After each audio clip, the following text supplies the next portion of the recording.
Good morning, Kirsi. Good morning. Good morning, everybody. Assalamu alaikum. Good morning, good afternoon, good morning, dear experts, dear participants. Can we start? Yes, we should start in time. As In you 1 know, we should minute. start. In 1 minute, please go ahead.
Samarkand.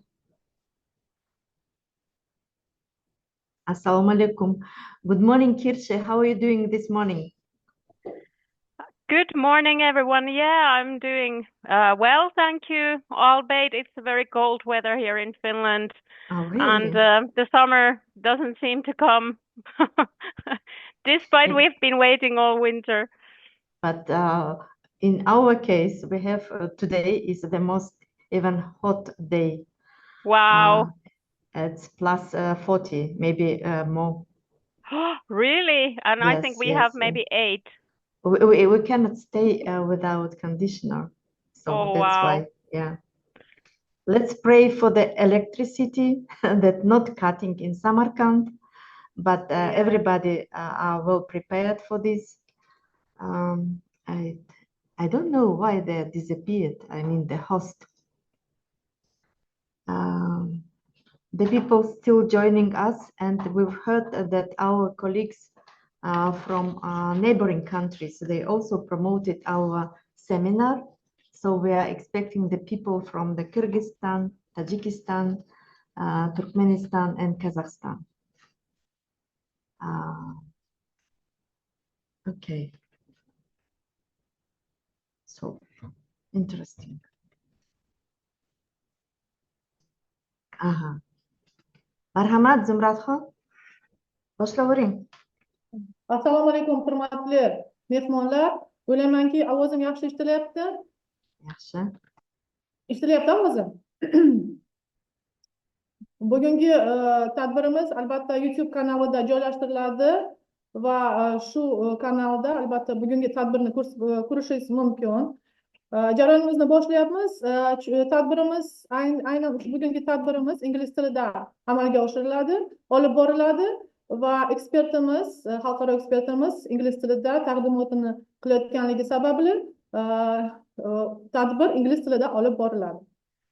Good afternoon, dear guests, our distinguished expert, dear esteemed colleagues. We have a really well-known expert, Professor Kirsi Popova from Tampere University, Finland. We are very grateful for your commitment to contribute to our technical assistance mission in Uzbekistan. We are pleased to see all participants on behalf of Samarkand Institute of Economics and Services.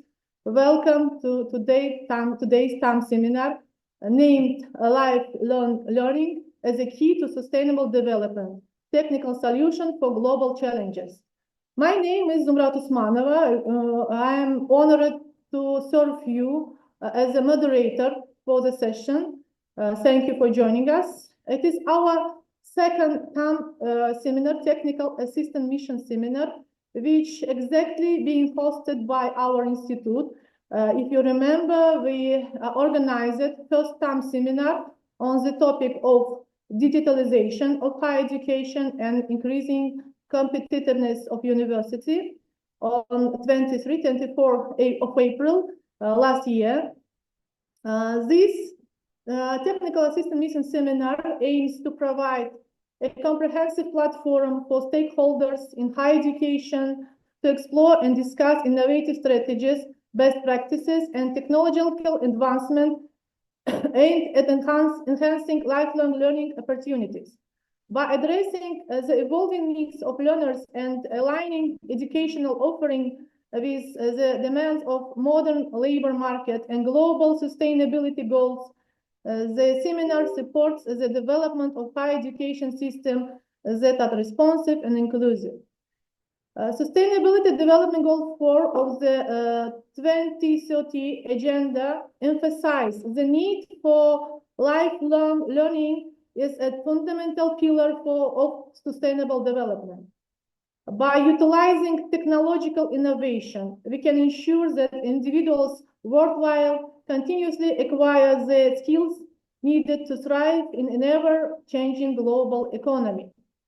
This, in turn, promotes equitable development, reduces inequality, upholds quality of education standards, and contributes to the achievement of broader sustainability goals. Lifelong learning is thus not only a cornerstone of global sustainable development, but also a powerful instrument for personal and professional growth. In Uzbekistan, global challenges, technological advancement, and the need for rapid adaptation to a dynamic environment make lifelong learning one of the key drivers of societal development. It necessitates continuous upskilling and reskilling of individuals to meet the demands of modern labor market. Higher education institutions, therefore, play a crucial role in fostering lifelong learning by equipping individuals with the competencies required to support sustainability policies and practices. Moreover, modern technological advancements such as innovation in clean energy, water management, and waste reduction are integral to achieving several sustainable development goals. Lifelong learning enhances the effective implementation of this solution by ensuring that professionals remain knowledgeable and adaptable, ready to apply cutting-edge technologies and strategies to real-world sustainability challenges. And for now, we have sessions in English, but after 1 week or 10 days, there will be a follow-up sessions. And follow-up sessions in more engaging, and we will translate all presentation from our expert and present in this session in Uzbek. Now I'm coming to my next point.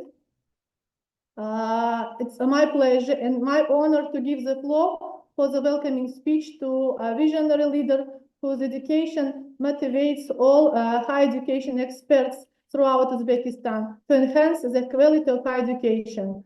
Aziza Karimovna, the floor is yours. Assalamu alaikum, hurmatli seminar qatnashchilari. Good morning. Good morning once again to our distinguished expert, Professor Kirsi Popova, Zumrat Khan, the administration of the Samarkand Institute of Economic and Services. I hope that Dilbar Hassan will join us. Dear experts, dear representative of higher education institutions of Uzbekistan, and hopefully we also have the participants from our neighboring countries, from Kyrgyzstan, Tajikistan, Uzbekistan, and Turkmenistan. Everybody, so all of you are very, very welcome to our seminar, two-day event.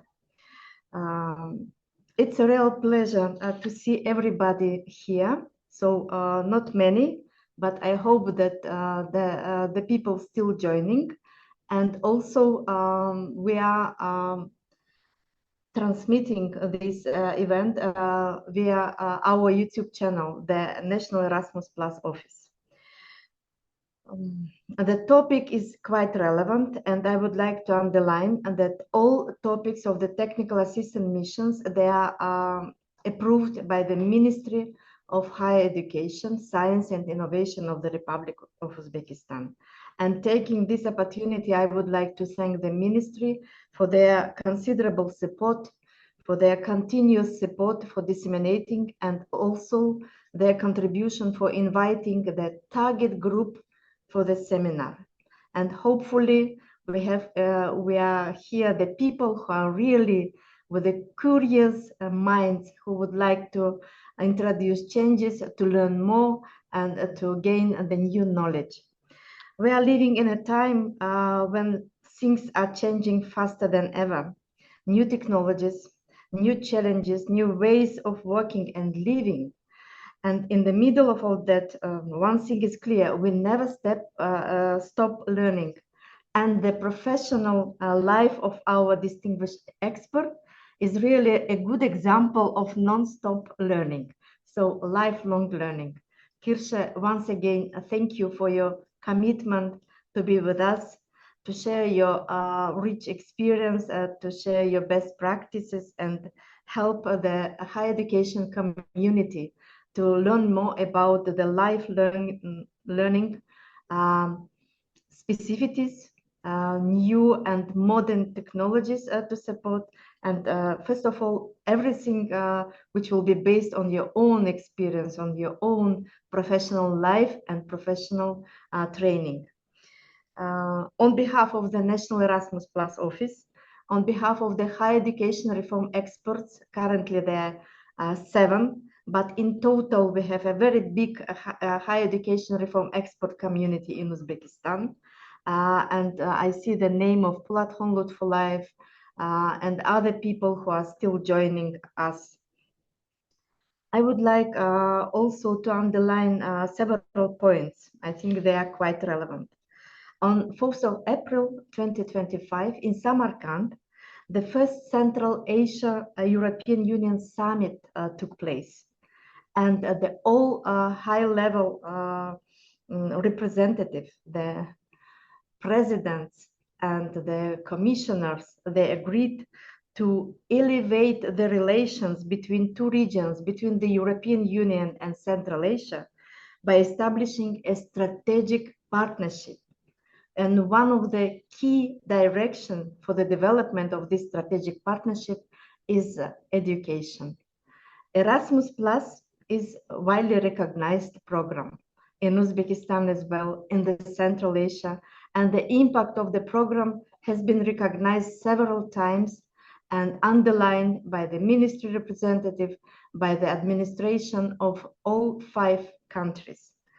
And European Union takes immense pride in supporting accessible and high quality education for all. The European Union is a recognized center of innovation, research, and cultural exchange. That's why we consider this seminar as one of the good opportunities to exchange the experiences, to exchange the best practices. And also concluding, I would like to tell you that with the kind support of the colleagues from the National Erasmus Plus offices in Kyrgyzstan, Kazakhstan, Tajikistan, and Turkmenistan, the higher education community of Uzbekistan are also every time regularly invited to the similar seminar in their countries. The online connection is also provided for every event. Please follow our calendar, National Erasmus Plus Office calendar on our website. You will see, you will have the events which have been already completed, and you will have the links to the materials of the completed events, and you can also consider the forthcoming events. Again, coming back to the topic, of our seminar, life learning as a key to sustainable development, technical solutions for global challenges, I would like to welcome everybody and to wish 2 fruitful days, and not only listening to the expert, but asking more questions, presenting your experience, presenting some challenges that you are facing during your professional training. Thank you very much. Marhamat, Zumrat Khan. Thank you, Aziz Karimina, for your comprehensive and welcoming speech. And now it's my great pleasure to give the floor our Vice Rector of Samarkand Institute of Economic and Service, Aslanova Debakhasan. Under her leadership, the Samarkand Institute of Economic and Service hosts impactful scientific seminars and drivers for innovative processes. Please, Debakhasanova, the floor is yours. I know our expert know Russian, yes? Professor Kirsi, you know Russian, okay? Да, можно и на русском. Да. Можно на русском, да? Можно. Салам алейкум. Добрый день, уважаемые коллеги, уважаемая Азия Каримовна, уважаемый эксперт, коллеги.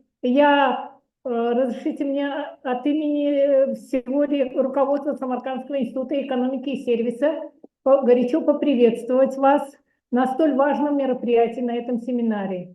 Этот семинар посвящен очень важной теме.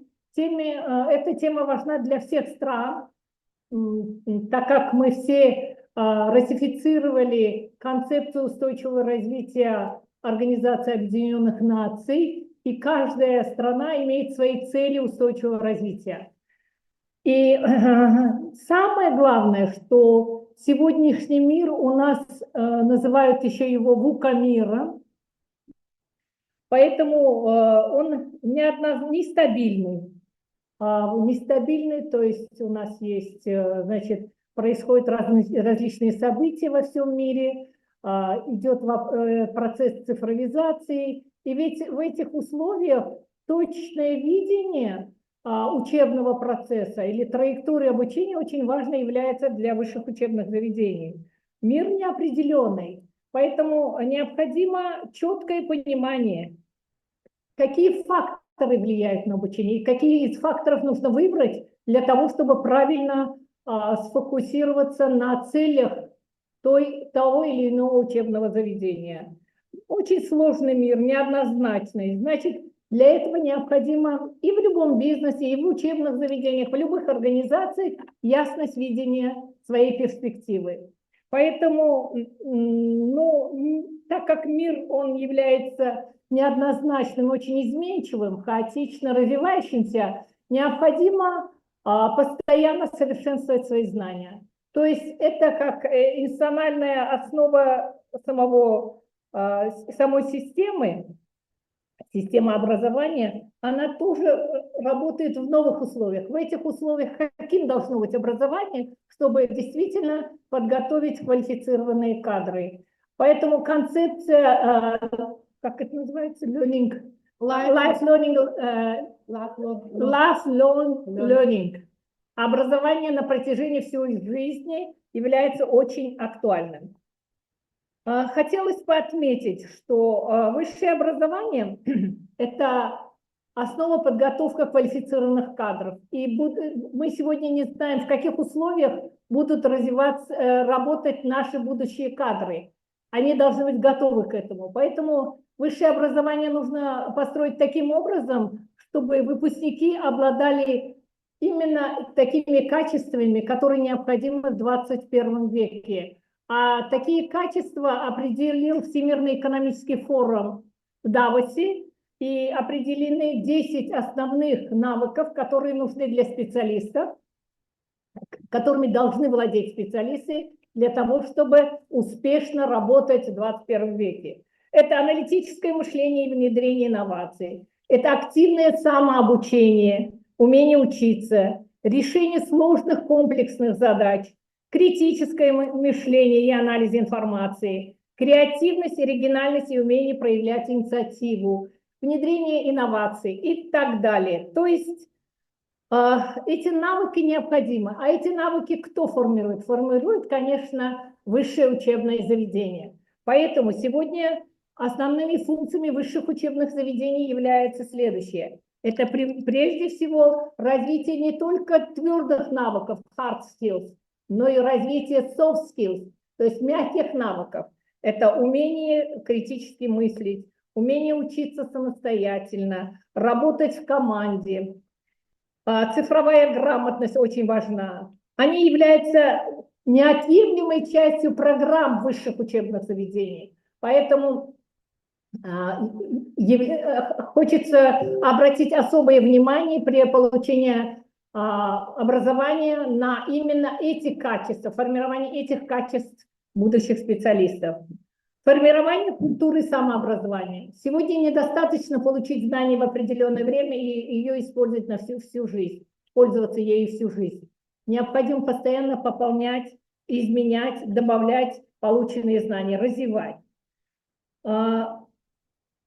Это говорит о том, что в программах высших учебных заведений необходимо большую долю отводить самостоятельному обучению, что и делается во многих вузах, но вот механизма, каким образом это организовать, каким образом оно должно быть, это самостоятельное образование, на что они должны ориентироваться, это еще является вопросом для многих вузов.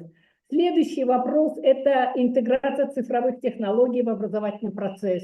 Без цифровых технологий мы не можем быть или кадры не могут быть конкурентоспособны на рынке труда. Поэтому использование онлайн-курсов, открытых образовательных платформ, гибких модульных программ обучения позволяет университетам обеспечить доступ к актуальным знаниям и адаптировать образовательный контент под индивидуальные потребности обучающихся. Мы знаем, что идет индивидуализация образования. А в этих условиях, конечно, цифровые технологии сыграют важную роль в обеспечении качества обучения. Следующее – расширение взаимодействия с профессиональной средой. Сейчас нужно давать такие знания, которые актуальны и являются на практике, то есть обязательно взаимодействие высших учебных заведений с предприятиями. Качественным знанием является такое знание, которое востребовано на рынке, которое востребовано на предприятии. Поэтому вузы должны сотрудничать с предприятиями и давать именно такие знания, которые востребованы на практике. Таким образом, обучение становится неотъемлемой частью стратегии устойчивого развития высшего образования. Оно способствует не только повышению качества подготовки специалистов, но и формирует основу для социальной и экономической устойчивости общества в целом. Именно вузы, которые интегрируют в систему своего обучения эти принципы, становятся центрами интеллектуального и инновационного развития, способными эффективно отвечать на вызовы времени. То есть вуз, не отвечая на вызовы времени, не может устойчиво развиваться. Только благодаря этим принципам вуз может перестроить свою программу и устойчиво развиваться в дальнейшем. Благодарю вас за внимание. Спасибо, Dilbar Hasanovna. Thank you for your comprehensive and welcoming speech. I am coming on to my next point. Let me welcome our distinguished expert, Professor Kirsi Popova from Finland Tampere University. Before we delve into the heart of our discussion, I want to share some information about our esteemed expert. Professor Kirsi Popova professional's journey includes a wide array of roles. From 2007, she served as an attaché at the Embassy of Finland in Moscow for 8 years, where she handled various diplomatic duties and played a central role in developing cultural and fundraising events, including the now traditional Garden Party. She also contributed to the national organization of the Safety 2016 conference in collaboration with the World Health Organization. From 2016 to 2019, Professor Kirsi led to the TECO enhanced integration project for the Tampere Evangelical Lutheran parishes, focusing on the integration of asylum seekers and immigrants. Under her leadership, the project was awarded Social Innovation of the Year in Finland. She continued her public service with the city of Tampere as a marketing specialist and later transitioned into higher education. From 2020 to 2021, Professor Kirsi was responsible for managing marketing communication at the International Skills Center, overseeing both internal and external messaging, organizing media visits, and coordinating promotional campaigns to support the center's visibility and impact.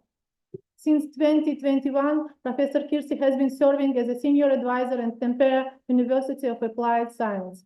Her role encompasses alumni engagement, stakeholders relation, and communication for the Novis European University Alliance. She's also authored an online course named Digital Networking Towards Job Market and actively contributes to mentoring program. So many achievements, Professor Popova. I'm very impressed. Fluent in English and Russian with professional proficiency in Swedish, Kirsi thrives in multicultural environments. Her enthusiasm for teaching foreign languages and intercultural relation is matched by her passions for books, sports, and travel. As a true cosmopolitan, she adopts effortlessly to new surroundings and continues to inspire through her dedication to education and meaningful societal contribution. The first presentation of our expert is dedicated to the concept of lifelong learning.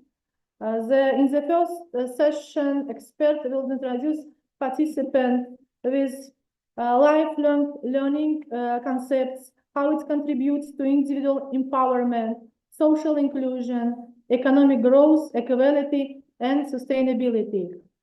Professor, the floor is yours. You are welcome.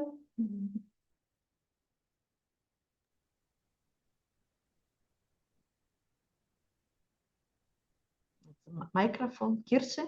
Yes. Can you hear me now? Yes. And presumably you can also see my slides. Yes, it's visible. Good, good. Thank you so much for inviting me.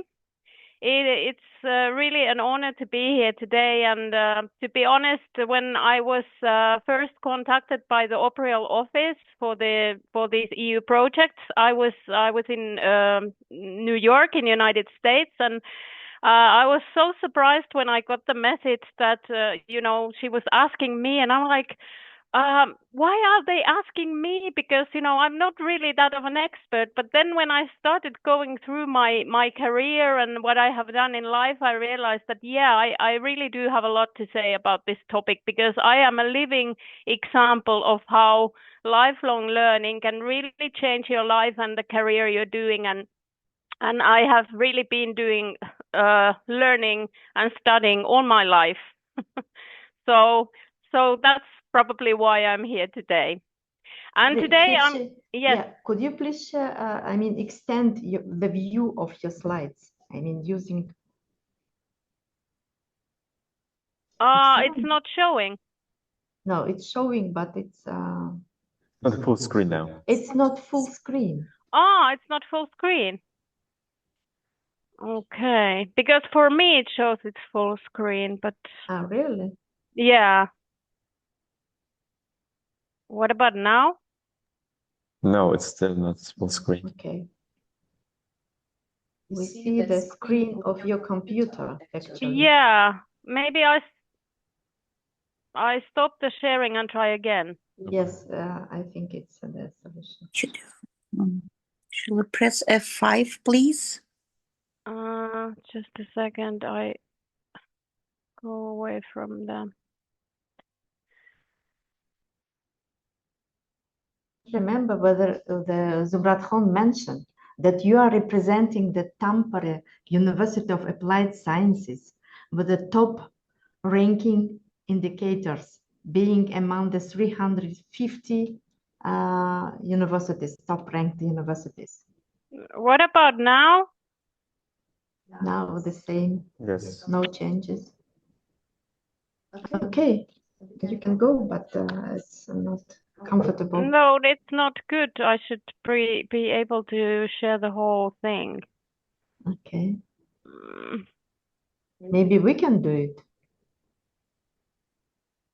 It says F5, but let me see. F5.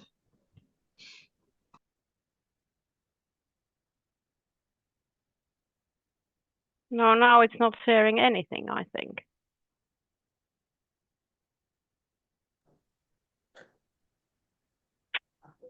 What's wrong?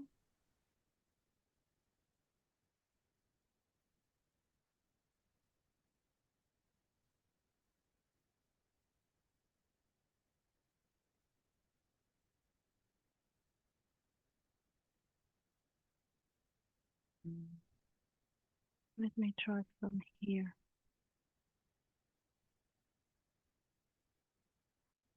No, doesn't change. No, it shows the previous. Sorry? No, it's not still the full screen, but anyway, you can continue so we can understand. Yeah. Okay, I'm sorry. I don't know, because for me it shows that I'm in full screen. Mhm. But anyways, yeah, there was already a lot of things mentioned about me, so I'm not going into a great detail, but I was educated in United Kingdom. I left Finland after high school and went to study at the University of Manchester to study economic and social studies, and then I graduated from there in 2000. I then came back to Finland only to realize that I couldn't apply for a job with an English degree because the Bologna process was only about to start back then, and the European degrees were not recognized in Finland. So I was in a situation where I had to obtain Finnish education here. So I applied and got admitted to Tampere University, where I then finished my master's degree in political science. And after that, I kind of my interest in studies, they involved the Russia and the Soviet hemisphere, and because I really wanted to deepen my knowledge about that, I thought that I applied to London, to University College London, to study Russian and the Russian studies and politics and economy in more depth. And that's where I finished my second master degree in 2003. And I had a lot of student colleagues from different ex-Soviet countries. You know, it's funny that they all came to London to study about their own things. I thought it was quite funny, you know, because I had a lot of like colleagues from Moldova, from I don't know, the Belarus and Ukraine, and also from the from your countries. So it was kind of like interesting to study with these people. And then my recent education is from my own institution, Tampere University of Applied Sciences, where I finished my professional teacher's diploma. I got it in December, so now I'm qualified to teach as well, because I realized at some point that since I'm working in an institution, higher education institution, I need to kind of know a little more about the teaching and the education and the pedagogy. So I did this for 1 year, 60 credits worth of studying. It was already mentioned also that I worked in the field of diplomacy. I first embarked my career in St. Petersburg, where I worked in the General Consulate of Finland. And I worked there for 2 years before transferring to Moscow, where I then worked for 8 years as an attaché. And I got to travel quite extensively in Russia because my work involved with the regions and all the big cities in the regions, and I was organizing a lot of different events and meetings in different Russian cities. So that was an interesting time for me, and I got to meet a lot of people and really take the Finnish culture and sport and education to widely to Russians, and that was really kind of fulfilling time in my life. But then in 2015, I made a decision.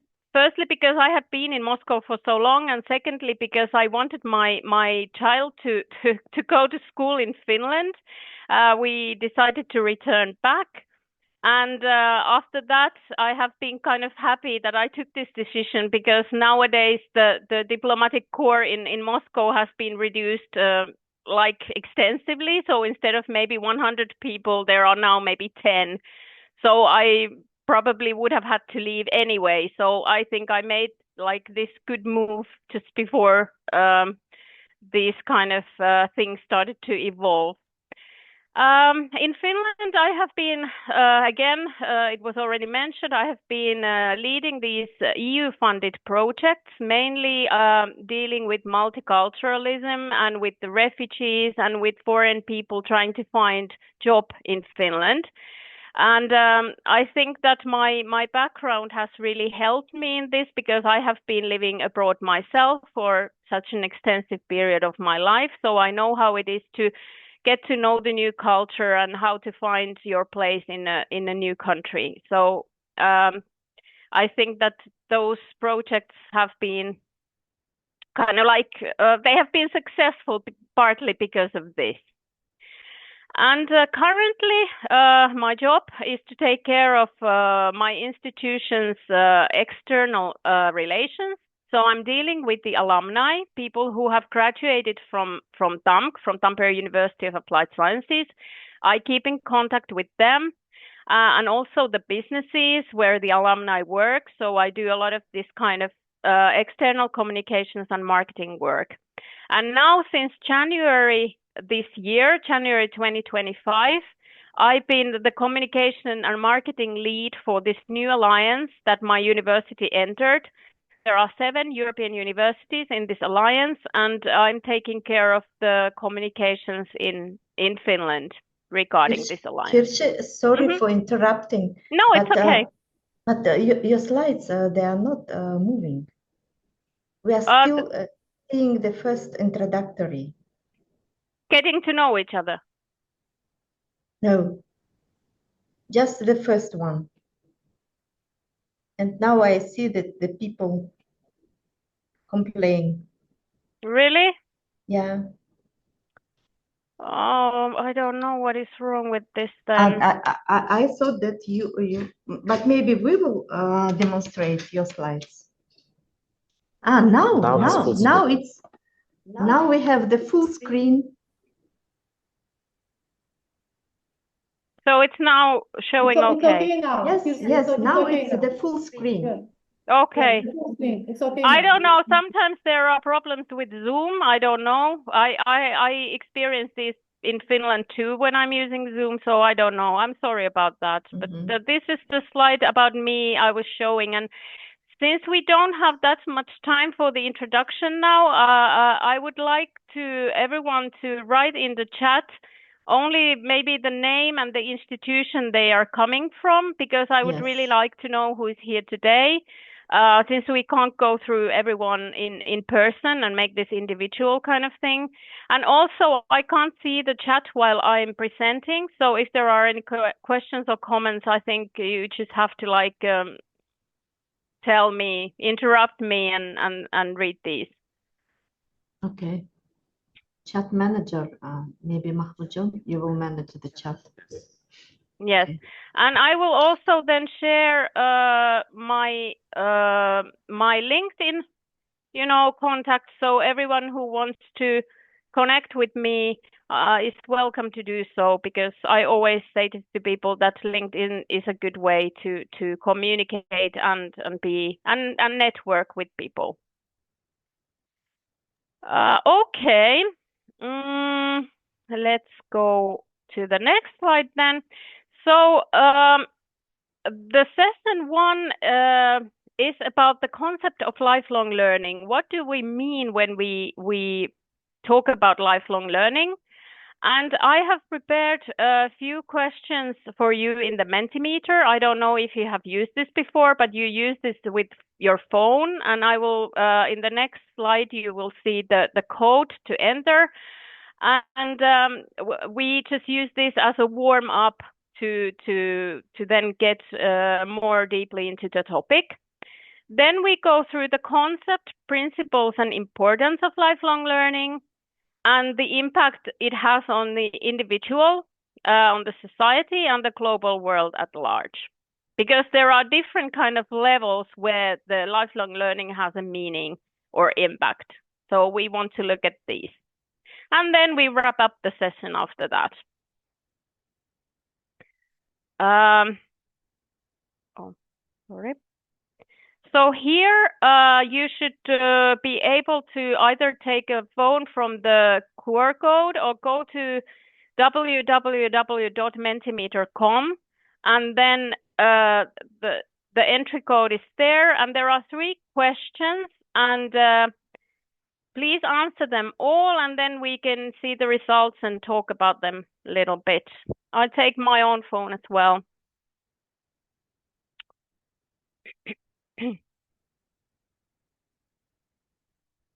Can you please tell me if you can access this? Yes. Yes, everything's working now. Good.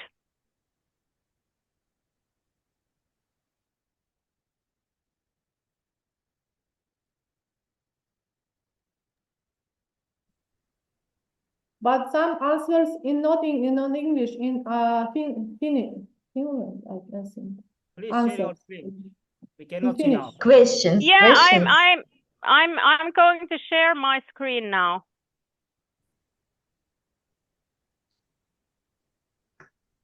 The question in English, but the answers in Finnish. Really? Yes. Maybe. Mahmoudjan, what about you? Yes, the question is in English language, but the answers is in another language. I think it's Finnish. In Finnish. In I Finnish. think, yeah, because you prepare the questions and this Mentimeter in your own language, maybe, and for this reason, it's not No, I translated. did it in English.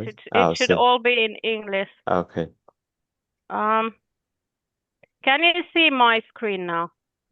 Just 1 second. Yes, we can see. Yes. The concept. But the next one, please. The next one. Yes. Okay. Let me go back to the. Oh, sorry.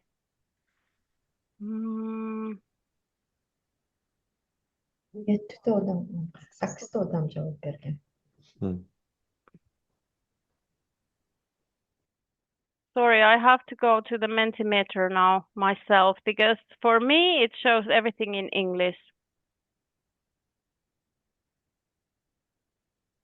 1, 2, 3. And then the next one is the described lifelong learning. Can you see that?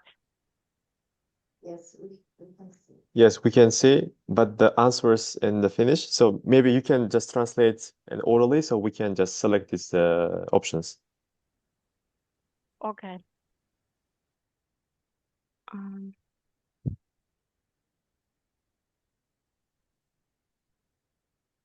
Are you seeing this? Yes. And you see this in Finnish? No.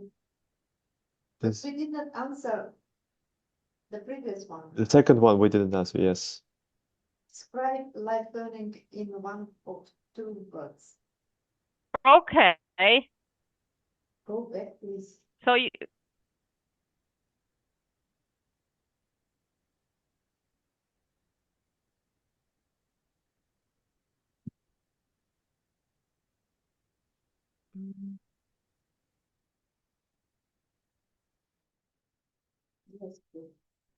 So you wanted to see the second slide, this one?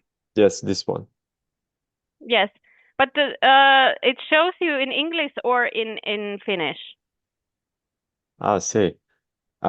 This is the question that we can type, right? We can just write our answer and it will appear, right?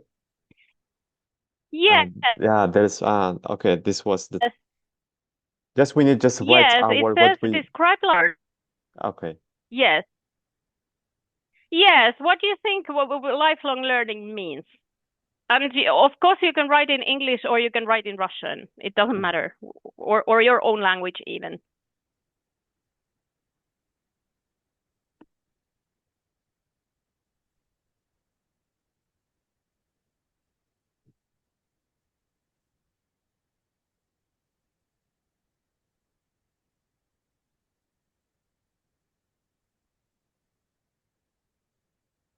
Okay, can we go through these now maybe? Has everyone had time to answer?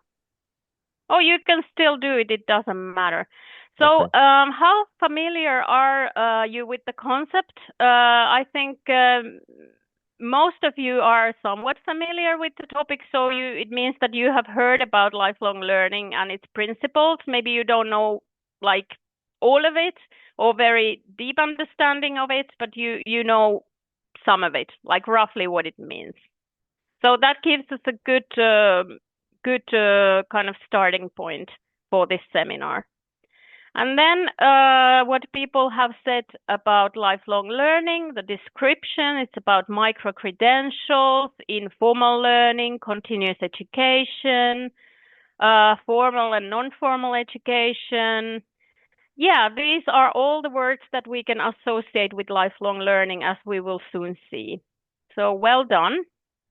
And then the last slide, what, in your opinion, is the most important benefit from lifelong learning programs? I think the first here, personal and professional improvement, this is what you think is the most important benefit. Also, economic growth and increased competitiveness, it kind of connects with the first point, because when the person gains professional or moves in the career ladder, then of course it brings also economic growth in a personal level and increased or like increased competitiveness in the working market or the job market.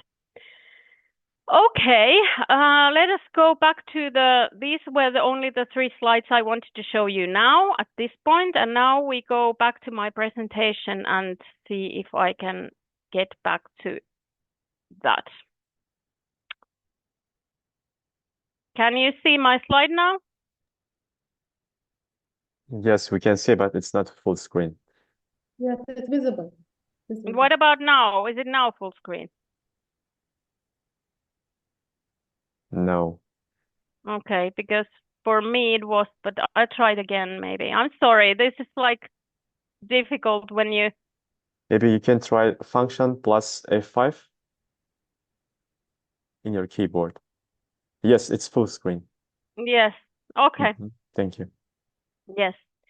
So when we talk about lifelong learning and its definition, we kind of have these 3 different definitions that all intertwine. We talk about formal learning, we talk about non-formal learning, and we talk about informal learning. And they all kind of come together like you see in this picture here. And they somewhat go on top of each other, although they are like different modalities. What we should remember when we talk about lifelong learning, I think the most important thing is that it is continuous. So it goes throughout one's whole life cycle, from when you go to like kindergarten all the way until you go to the working life and become an adult. So this is the most important factor. Secondly, it's voluntary. It means that it's something that you do because you want to do it. It's not imposed on you, but it's something that comes from inside, and you have this kind of idea that I want to study and I want to learn, and you do it voluntarily. And the third point, the self-motivation point, kind of is related to the voluntary character of lifelong learning, because the motivation again comes from inside of you. You want to get the knowledge either for the personal development or for the personal development or the professional development. Lifelong learning means that you want to go out there and seek new skills and experiences, and there are different ways to do that. We go into that a little later. But now, if you look at these formal, informal, and non-formal learning, can you think of some examples for each of these ways of learning? What do you think formal learning, what falls in under this category or this modality? You can just answer, you know.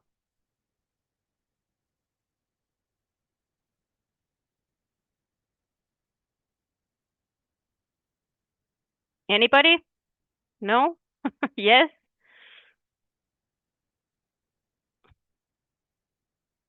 Well, formal learning, it's learning at school, isn't it? It's learning in the institutional way. So it's like learning at school, university, college, you know, it's this kind of institutional way of learning. So it has like curriculum. It has a certain way how to the studies proceed. There is often an exam and this kind of formal evaluation process. These are all associated with formal learning. So there's a teacher and there's a student, and they interact. What about informal learning then?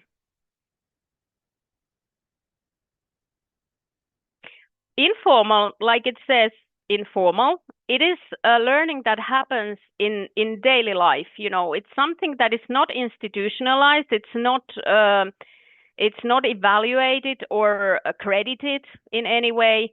So it stems from your personal interest to learn and the curiosity. So this can happen like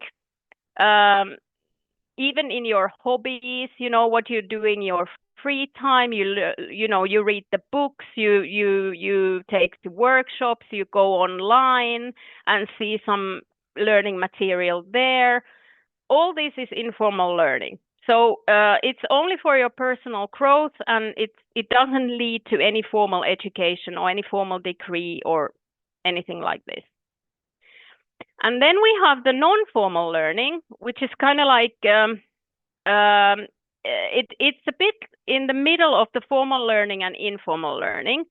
And if I think about non-formal learning in Finland, it's a very big thing here for us, because we have a lot of these kind of community colleges that offer people, you know, who are like in the working life, all sorts of courses, like language courses, you know, cooking courses, courses to do something with your hands, you know, like painting or whatever, like these kind of courses that are organized by someone, like an institution or organization. But again, they don't lead to any formal accreditation or formal degree or anything, you know. I have studied a lot of languages like this. I have studied for instance, Arabic. I did this for 2 years in the community college. And although I can now say that I know the basics of Arabic, I don't have any certificate. I don't have anything to prove this. I only did it for my own good. I only did it because I was interested in doing it. But it didn't lead anything, you know. I can't go to a workplace and say that, hey, I know Arabic language and show the certificate. So this is kind of the difference between these different learning modalities. And if we think about people who are engaged in these, you know, the groups that we can identify, and I think formal learning, it's easy to identify because it's the students. It's normally the kids who go to school, and then it's the students who go to university. This is or people who know, you know, who want to study in later in life, you know. These are the groups that we can identify with the formal learning. Then we have the informal and non-formal. So that's basically everyone else. That's basically everyone who ever wants to learn anything at any place. So, you know, it can be you and me, it can be I don't know, a youngster or a young person, or it can be a pensioner, or it can be a housewife. You know, these groups are plenty with the non-formal and informal. Okay, let's go further then. Here I have made this distinction between lifelong learning and traditional education so that we can kind of, again, understand what are the differences between the two. Like I said, the lifelong learning is self-directed. It is something that you take responsibility for. You decide that I want to do this, and you go through the learning process without any authority checking up on you or evaluating how your learning is going.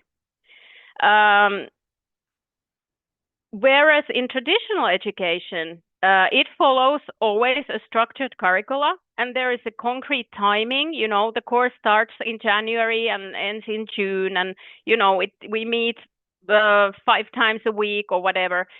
Lifelong learning and self-directed learning doesn't do this kind of set time frame. It can happen at any place and at any time. And also, it's more wide in a sense that anything that you're interested in, any topic or any kind of field can be seen as lifelong learning. Like I said, you know, in Finland, it's very popular to have these reading clubs whereby a group of people come together and they all read a book at home. You know, they give a week or 2 to read the book, and then they come online and discuss about the book, about how they found the book, whether it was interesting, what about the characters, you know, this kind of like voluntary learning by doing something. You know, lifelong learning has this characteristic. And it includes, like I have written here, all these kind of online courses, workshops, reading, hobbies. You know, it's not standardized, it's not assessed, but it kind of goes in its own pace. And this picture I have just made here, it's kind of like describing how the motivation for lifelong learning comes. You know, you got this idea that, oh, there is this new skill I want to acquire, or I need to acquire because of my work or because of something I want to maybe change careers. So you have this idea about this new skill you want to get. Then you think about what kind of formal education you already have, and how can you top up this education by self-directed learning. So you kind of want to get something new, some new knowledge, and you then think, how can I get this? And self-directed learning has these different kind of, I don't know how to call them, that these requirements in order to succeed. So you need to be curious about what you're doing. You need to be, again, self-motivated. You need the ability to adapt, because this is something new and this is maybe something you have never done before. You have to be ready to continuously improve, because, again, nobody is checking on you. Nobody is coming to you like a teacher saying that you should do this or you should do that. So the kind of incentive needs to come from within. Then there's the reflection that you have to go back on what you have learned, think about that and how you can maybe improve, or what you have to do more, or, you know, maybe think that, oh, this is not my field at all and I don't want to do this more. So this kind of reflection process is very important when you direct your learning in lifelong learning. And then there's the collaboration part, because learning always happens in connection with other people. It's a social process. So you need other people to kind of mirror your advancement. And I think that the new technologies like LinkedIn and Moodle and all these kind of courses that are online nowadays, they provide a very good starting point for this, because they are collaborative ways of learning. And you can do this from anywhere in the world and connect with any people, you know, not only from your own country, but from, you know, anywhere globally. And here you can see basically the same picture that I just showed you, but a little more in detail. So like I already said, the drive to learn comes from inside. You know, it's about your personal interests and goals.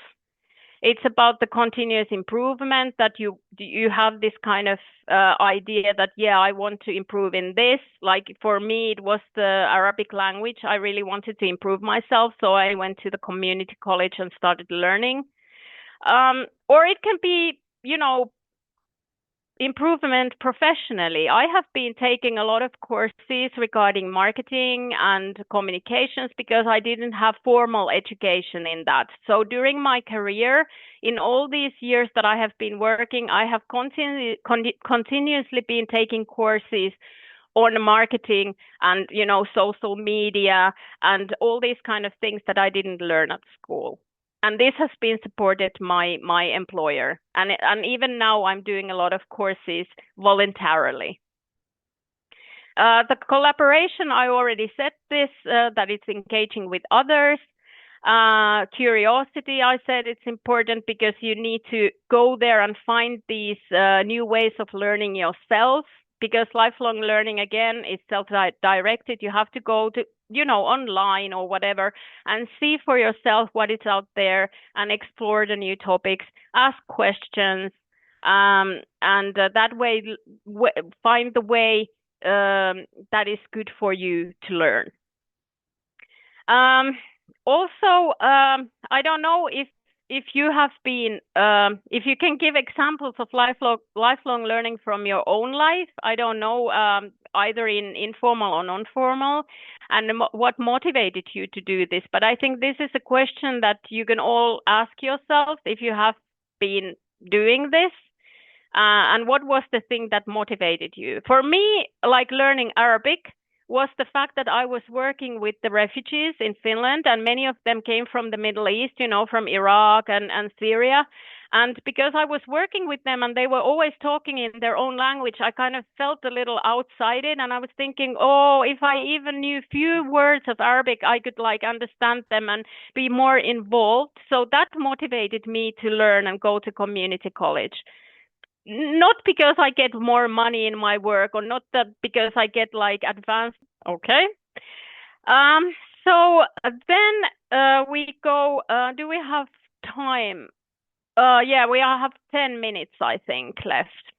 So lifelong learning is important. I think I already said at the beginning of this presentation that lifelong learning is important in different levels. It's important, of course, to the individual who is learning, but it's also important in a social level, societal level, like in a grand scheme of the society. Here I have listed. I have listed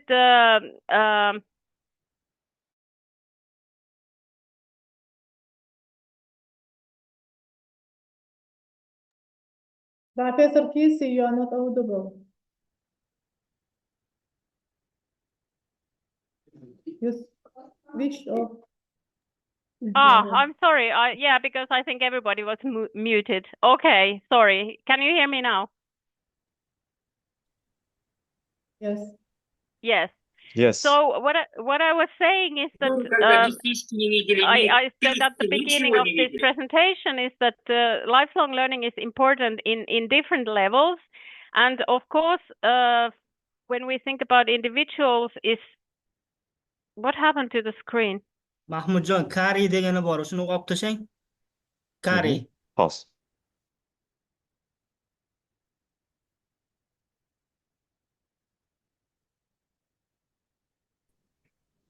Samarqand yozilgan.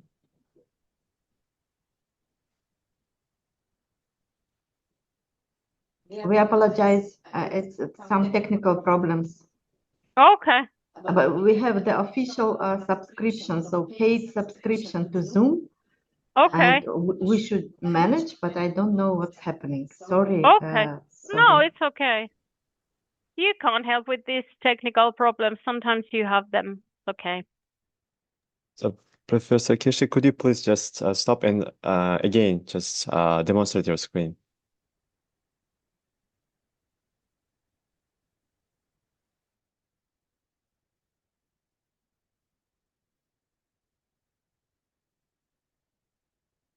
Yes, thank you a lot. Okay. We can continue. Yeah, so here I have listed, you know, the factors that that contribute to the personal growth, because lifelong learning is important both on an individual level and then on a societal level, which we look at after this. So when you learn and when you keep learning and growing your knowledge during life, it makes you more adaptable because, like it was said at the beginning of this seminar, there is a rapid change going on globally. You know, there is technological advancement. There are a lot of like economic changes in the world that affect the job market. So individuals need to continuously kind of top up their knowledge to stay relevant in the job market. So what is like relevant today might not be that tomorrow. And also the economies of the societies are changing. And sometimes you need to kind of like go and find a different path to be able to be employed, you know, because of these fluctuations. So adaptability is one of the most important things that you gain, you know, from learning. Then there's obviously the personal growth. You know, you learn because you want to become a better person. You become a better individual. It boosts your self-confidence and the quality of life when you learn. It brings you kind of satisfaction that you can do this and learn something new, get a new skill.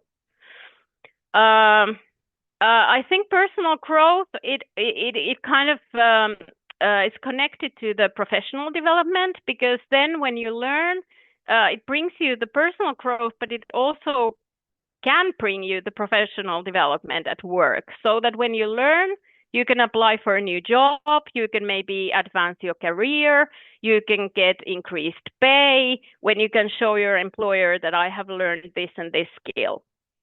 It doesn't always have to happen, but it can happen, you know. And then there is the social engagement part, which I already mentioned, that it's very important because lifelong learning, it's a social thing. It happens in the community, although it's like individual who is the driving force. But it can help you build new relations, whether it's online or whether it's like in person. So it kind of gives you the meaning of being part of something, the learning community. And then researchers have always emphasized this last point, the mental health point, that learning new things, it's also keeping your mind kind of healthy. When you learn, it stimulates your brain and it gives you this kind of overall good feeling. This is like, this is actually scientifically proved that stimulating your brain is good for you. And then we look at a little bit about the societal impact of lifelong learning. So, of course, it has impact on the society as a whole, because when individuals learn and develop, it has an impact on the society. Like I said, it can increase the employability of people when they acquire new skills. They can get a new job, maybe they can, you know, when the job market is changing, they can adapt and they can be employed, you know, in the new fields maybe. Learning while working or learning in general, it boosts innovation and productivity. So, you know, people have new ideas and they become more productive when they learn. Then the workforce competitiveness. It's a known fact that the well-educated and learning workforce is better equipped to kind of compete in this world. And that's why in Finland, for instance, the employers are constantly saying to employers that go and, you know, assign for these courses and do this kind of top-up training. And, you know, we are really encouraged to do this. Even in my job, we take these courses and trainings almost every month, because the working life is changing and you need to keep up the pace. It's not enough that you did a degree like 10 or 20 years ago. You need to kind of evolve all the time. And this is very important. And I think that it's important also that the employer and the organization you're working for supports this. Then there's the societal integration. So of course the society that it's learning, and it's kind of this kind of innovative and productive society. It brings the social cohesion because it supports economic stability. When the economic is stable and when people are at work and they have good income and they are engaged, then this directly kind of brings better kind of social cohesion in the society. And economic resilience. When something happens, you know, something unexpected in the world, people are more more kind of ready to adapt and can take these shocks and transitions more easily. And here, this is my last slide. It just brings together all this information that I have said today, that really the lifelong learning, it changes people like on a mental level, on an individual level. That's the first thing. You know, you have to kind of acknowledge that lifelong learning is important, that it you know, it can change a lot of things in your personal life. And then comes the kind of second layer, which is the relationship and connections and the power dynamics in the society. And then on the top are the practices and policies that, you know, we will look at tomorrow when we go into the policy section, or the session where these are more discussed in more depth. But it's important that we think lifelong learning as this kind of systemic approach, that it involves everyone, you know, the individual, but then also the society, and then the policy makers, so the society as a whole. And also lifelong learning should always rely on the evidence-based information. So what is needed in the economy or what is needed in the society, that kind of information should lead the learning processes. What kind of skills are needed, what kind of knowledge we're missing. So this kind of data management is very important. And also the last point, it's a long-term thing. You know, we can't change this overnight. You know, Finland may be, you know, a pioneer in lifelong learning, but we have been doing this for decades.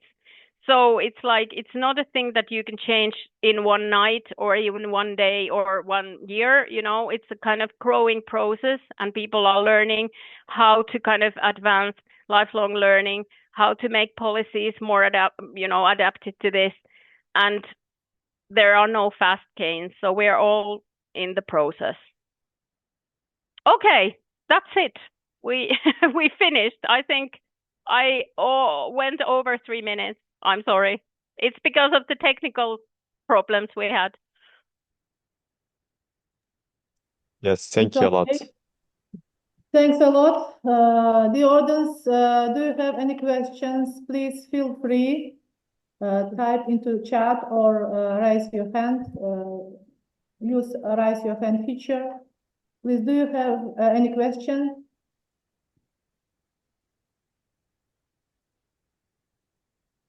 Yes, we have a question in the chat. Dear Professor, do you see it is visible for you? If it's not, I can just read for you. Okay. You see, do you see? From our talented DC, Doctor of Science. I want to present Bobur Sobirov. Maybe you say by yourself. Okay, I will read out the question, Yes, if you don't yes. mind. Okay, Professor Popova, in your view, how can universities effectively embed green competitiveness and sustainable development goals into lifelong curricula, particularly in applied sectors such as tourism, agriculture, and digital economy, where practical outcomes are critical? Well, I think maybe we can come back to that after our next session, which is about the sustainable development goals, because that kind of falls into that category, I think. Okay, clear. So If we'll that's back to okay. yes, of Yeah, course. yeah. And the second question is the same, the author, Sabirov Babur. So the question is, what role do you think regional academic networks, such as our Silk Road Research Network, which connects institutions across Central Asia and beyond, can apply in reinforcing sustainable action models and expanding the reach of Erasmus type collaboration across Euro-Asia? I think it's also relevant to the Euro-Asia, yes, relevant. Just the sustainable development goals. Yes, yes. Okay. So we will back to the session 2. And Yes, yes. the next question is how lifelong learning impacts on your life. Yeah, this is a good question, and I do it, it has a huge impact on my life because, like I said, if I think about my career, I started as a political scientist, and that was something I kind of wanted to do and studied for that. But then when I went to work for the embassy in Moscow, my work included doing other things like public relations, marketing, communications, and I realized that in order to do this, in order to excel in my job, I have to get new skills. I have to train myself because at university I wasn't trained to do this. So I started, like I said to my employer, that I need to get these courses. Can you provide me with some further education, further learning experience so that I can master these new skills that I need for my job? So it kind of started from there. And then after I came back to Finland, again, I was working with the refugees, and I realized that there are other things now that I need to learn. I need to learn the language. So I went to the community college and started learning Arabic there. And then I went to, actually, I also studied at the University of Helsinki. I did this one course, online course. I paid for that. It was like open university course, and also studied 1 year Arabic there. So that was kind of like from my own interest again. I wanted to do better in my job. It wasn't something that my employer said to me that you have to do this, or it wasn't something that, got me paid better or something. It was just for me. I wanted to do better in my life, and it was interesting to me. And now I have been learning also, I have been taking this course from Harvard University from United States. It's a MOOC course. I don't know if you have heard from MOOC. It's a massive open online course. And I studied Islam because there are not many universities in Finland that can teach Islam very well, the study of Islam. And that was also very interesting to me on a personal level. So I took this course. I paid $75, and I registered on online course for the Harvard University, and I finished this course about the study of Islam, and it was super interesting. But again, nobody has asked this. Nobody, my employer or anything, hasn't asked, "Oh, have you studied this course?" No, it was only for me. I wanted this to increase my knowledge about Islam and how people in the Middle East and the cultures there work. So I think this kind of epitomizes the idea of lifelong learning, that you kind of think of something, you come across something in your life, and you realize that I don't really know enough about this subject or about this thing. I want to know more. How can I know more? Then you go to the internet, you see what it's available, you choose, You think now it's good time for me. I can do maybe 1 time a week. I can do this on weekends. I can do this in the evening. You decide that. And then you go and you learn. And I think lifelong learning for me, it's been really like, I can't imagine my life without lifelong learning, because I take courses all the time for work, for my personal interest, for anything. Even at, in LinkedIn, I sometimes look, there's an interesting like online seminar or something where everybody can join, and I join. So for me, lifelong learning is kind of both personal and professional interest. And I think this is how it should be. Thank you a lot, Professor, for your answer. And dear participants, bear in mind that if you have any questions, please, you can raise your hand. At the bottom of your screen, there is a special function that's with the icon, it's written raise your hand. So we can also give the access for unmute yourself and ask the question. Because two of them, they're the people who was willing to ask the question. So I think the first one is Yes. Sabirov Babur, right? Do you have a question? So I can give you access to unmute yourself. Do you see the new question in the chat? Yes, I'm giving the opportunity to unmute yourself. Thank you. Thank you one more time. Good day to everyone, for participants, and thanks for Kirsi Popova for insightful presentation. It was very interesting to get a wonderful understanding of your presentations. They were full of information. I am Bobur Sobirov, representing myself from Tashkent State University of Economics, Samarkand branch. So I have question. Actually, I have asked two of them, but another question is, according to some successful models that you have already implemented during your, let's say, experience, maybe by Erasmus, maybe by any other, let's say, projects that could help for society to implement and to prolong it in lifelong. So any these kind of examples or cases you have in your experience that you have implemented at higher educational institutions that affected or influenced it positively on community also, because you have given so many examples and ideas that you have done a kind of formal, non-formal learning or life learning. But I hope that universities should also give effect, or let's say there should be effect of implementing such kind of ideas or grants, or let's say case studies that can be also implemented on community, because in our community, for example, in Central Asia, not all of people are available to get higher education knowledge. For that reason, this kind of question could be very interesting for our society. Thanks one more time for your wonderful answer and reply. Thank you. That's a very good question. And this is actually very topical questions for us, because in Finland, we about 1 month ago, in April, we opened this new education portal, online portal, which is called opin.fi. And this portal, it brings together all the free courses, all the free workshops, podcasts, learning material, all this kind of educational material that can advance lifelong learning.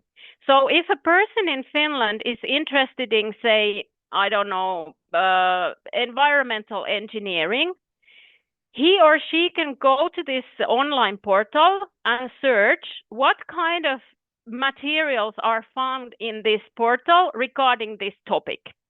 And now all the universities and higher education institutes in Finland are bringing their education materials and courses into this portal. Not all of them, of course, because some of the degree programs are too wide to include. But the idea of this portal is to, introduce learning, and especially higher education learning, to everybody. Because there are a lot of people that don't have the access to higher education, even in Finland. They don't have the time, or they don't have the money. They need to go to work.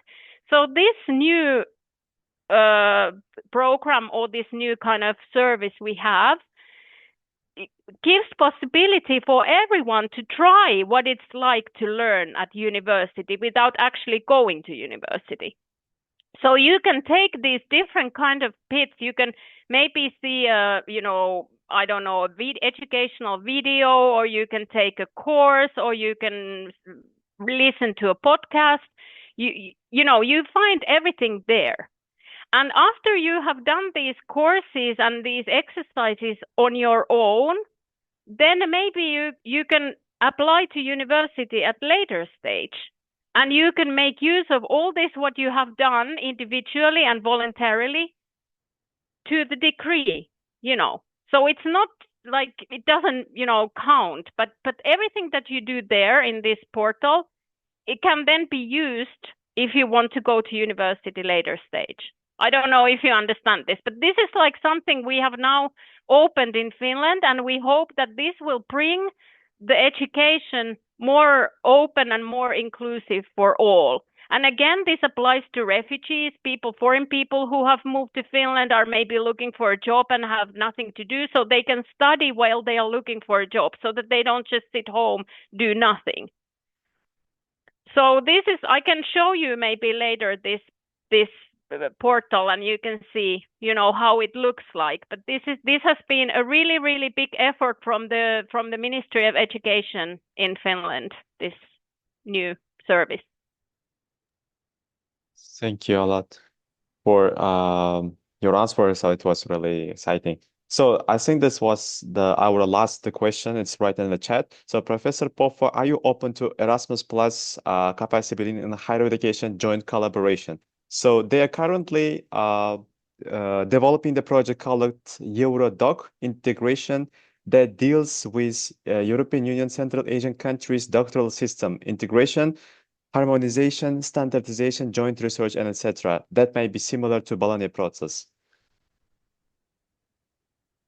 Okay. I have to say that I'm not too familiar with this, because I don't work with I'm not in the international office of my university.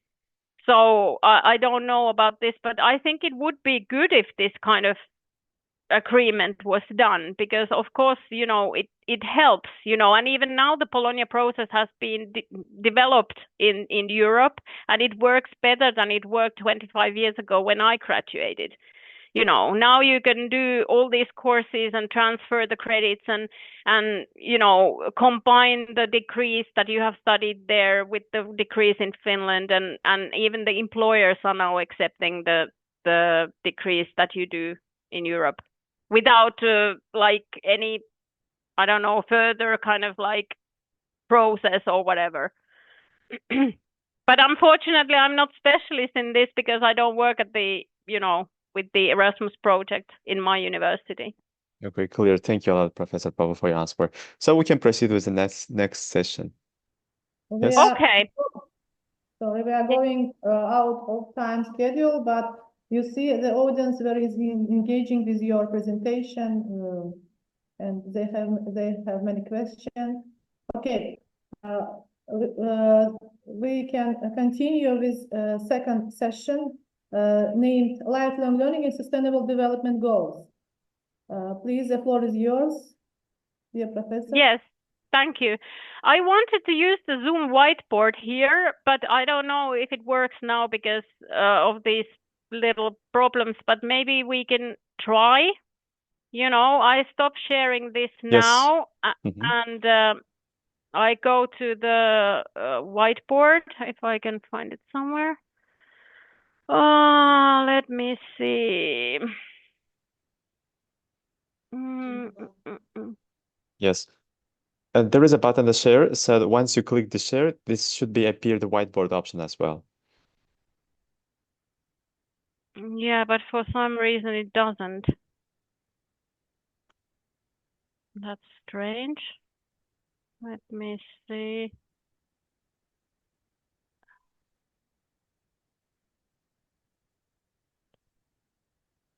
Well, maybe if I copy the link to the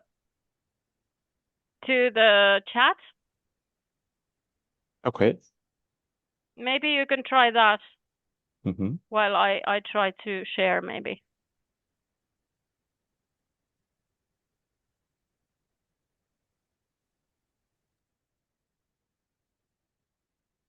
Can you access the whiteboard? Yes, we can. Okay. So I just want to take this on a share so that we can all have a look at it. But for some reason, it's not here.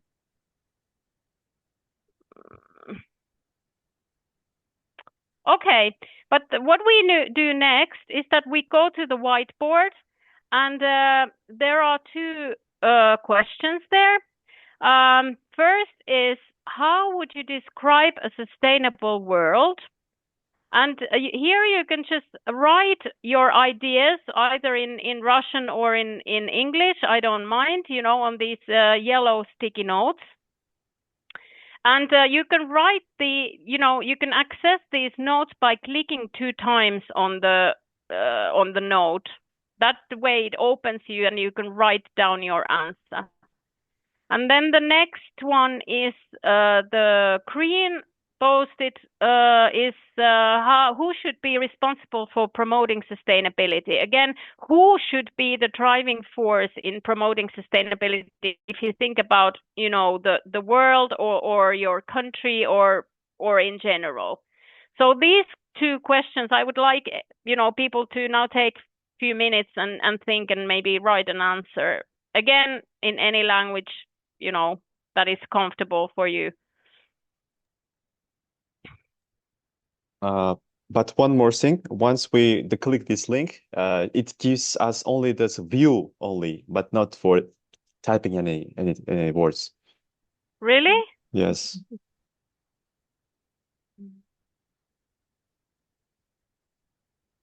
Okay, can edit. Okay, I'll give you the new one now. Yes, Sorry now we about can. that. Now we can. You can? Yes, now we can. Yes, you give the access. Good.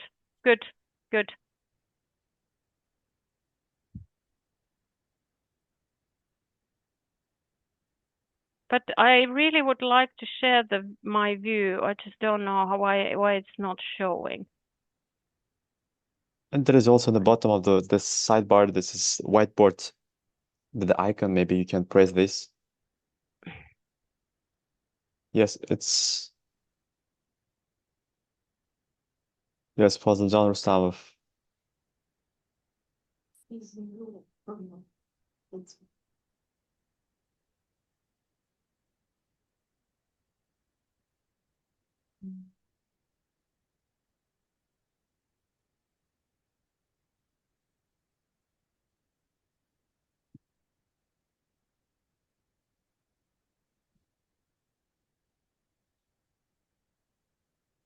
I don't know why this doesn't work now. I'm Doesn't sorry work? because no, because maybe we should just skip this because for some reason I can't share now my screen.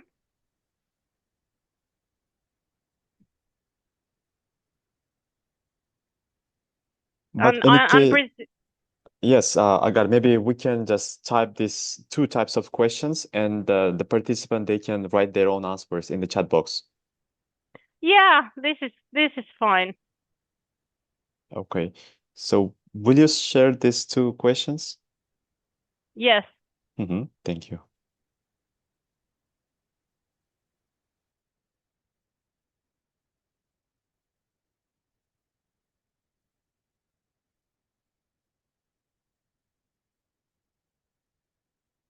Yeah, here's the first one.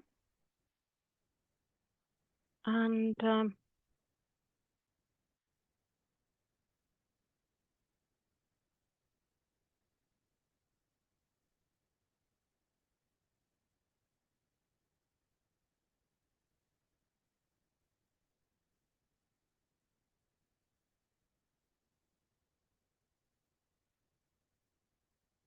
yeah, and here's the second one. Thank you. So participants, so I'm just reading these 2 questions, so feel free to write your answer. So the first question is, how would you describe a sustainable world? This is the first one. And the second one is who should be responsible for promoting sustainability? This is the second one. So please feel free to write your all answers to these questions.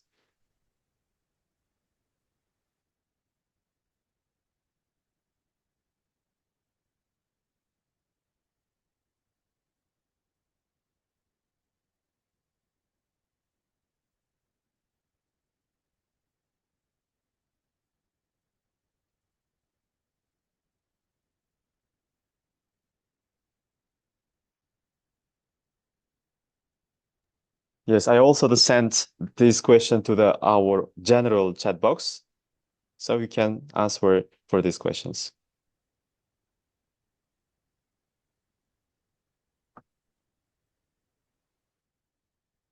Yeah, or even think about them, even if you don't want to write anything down, just, read these questions and think for yourself, like, what to you means a sustainable world, and who, in your opinion, should be responsible for promoting sustainability?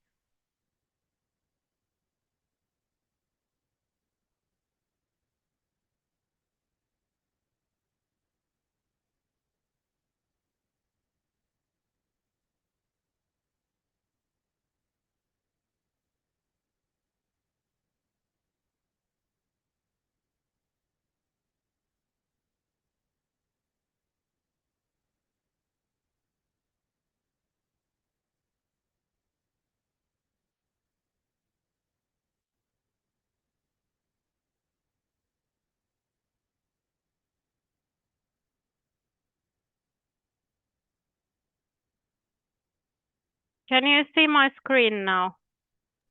Or again, it's not.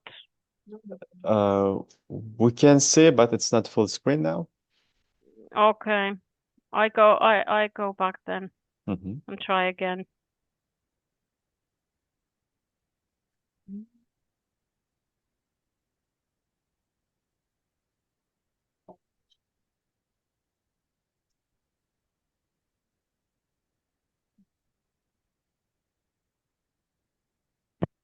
Again, it's the same, isn't it? Just 1 second. Yes, the same. It's not full screen. And now? The same. No? No. Yeah, this is the problem when you go through from different,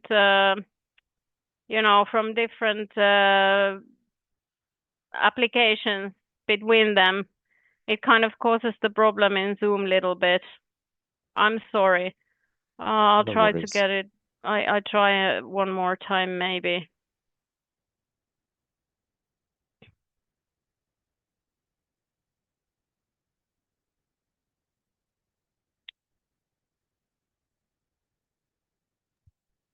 Okay, so far we received the answer for these above 2 questions. Okay. So Fazılcan Rustamov, the answer for the first question is justice is every aspect of our life relations with society, individuals, government, and the environment. This is first one. The second answer is for the second question, every individual according to their roles in society. Yes. That was the answer for the second one. Good. Okay, regarding the Samarkand SIM, SAMIS, first question, it should have a balanced, fair, responsible system. And the second one is economic growth, social well-being, and integrated, protected. That was their answer. Okay. Okay, our presentation is still it's not full screen format, but anyway, we can continue. Okay. Okay. So let us look a little bit about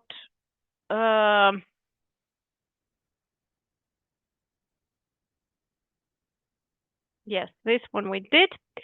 So you can see something now, can you? The definition, UN definition of sustainable development should be in your screen. We see that session 2, lifelong learning and sustainable development goals. Okay, So the slides are then not moving. Yes. Oh no, this is not good. So far I can just read out the answers that we are receiving Yes, now. yes. The Tatu branch of Urgench, so they answered that environmental, social, economic, sustainable world. And we received one more answer from Sabir Babur. The answer for the first question is: a sustainable world is one of where people live in balance with nature, ensuring economic growth, social equity, and environmental protection for current and future generations. For the second question is: sustainability is a shared responsibility. Governments, universities, businesses, and individuals must all work together to create lasting change. Change, sorry. Yes. Very good answers. Very good answers. Can you now see my presentation? Yes. We see that UN definition of sustainable development. Yes. So let's start with that then. United Nations has defined what is sustainable development, and I think this is a very good definition when it says that it is development that meets the needs of the present population who is living on this planet Earth without compromising the ability of future generations to meet their own.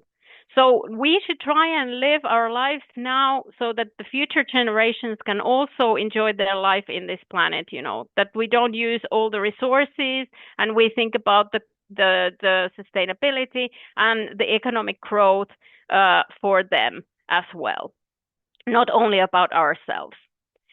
UN also says that it's a concerted effort towards building an inclusive, sustainable and resilient future for people and the planet. So there are two different actors. There's the people who are living in the planet, and then the planet itself. It has three core elements. It's harmonizing the economic growth, social inclusion, and environmental protection. So it means that while we should obviously strive for economic growth and well-being for all, it shouldn't be done, by sacrificing the environment for it. So we shouldn't just, seek for the economic growth and then forget about the environment or the social inclusion. It's not good that some people get extremely rich while some people are getting extremely poor. So these three elements should be in harmony. And also for us to be able to be sustainable and to be able to kind of sustain the sustainable development and to encourage it, we should eradicate poverty, because when people are living in poverty, they don't have means to kind of get engaged with anything else. They can't promote sustainable development if they're hungry or if they are living in such circumstances, in a war, for instance. Of course, they can't think of these questions then. So eradication of poverty is the most important prerequisite. And then let's see if you can see my next slide. Here I very briefly go into these because we don't have to go through all of them, but I just show you that the 2030 Agenda for Sustainable Development includes this. Yeah. Sorry? The slide is still in the same page, so we cannot see this next slide. Oh no. Let me go and have a look. What's wrong again?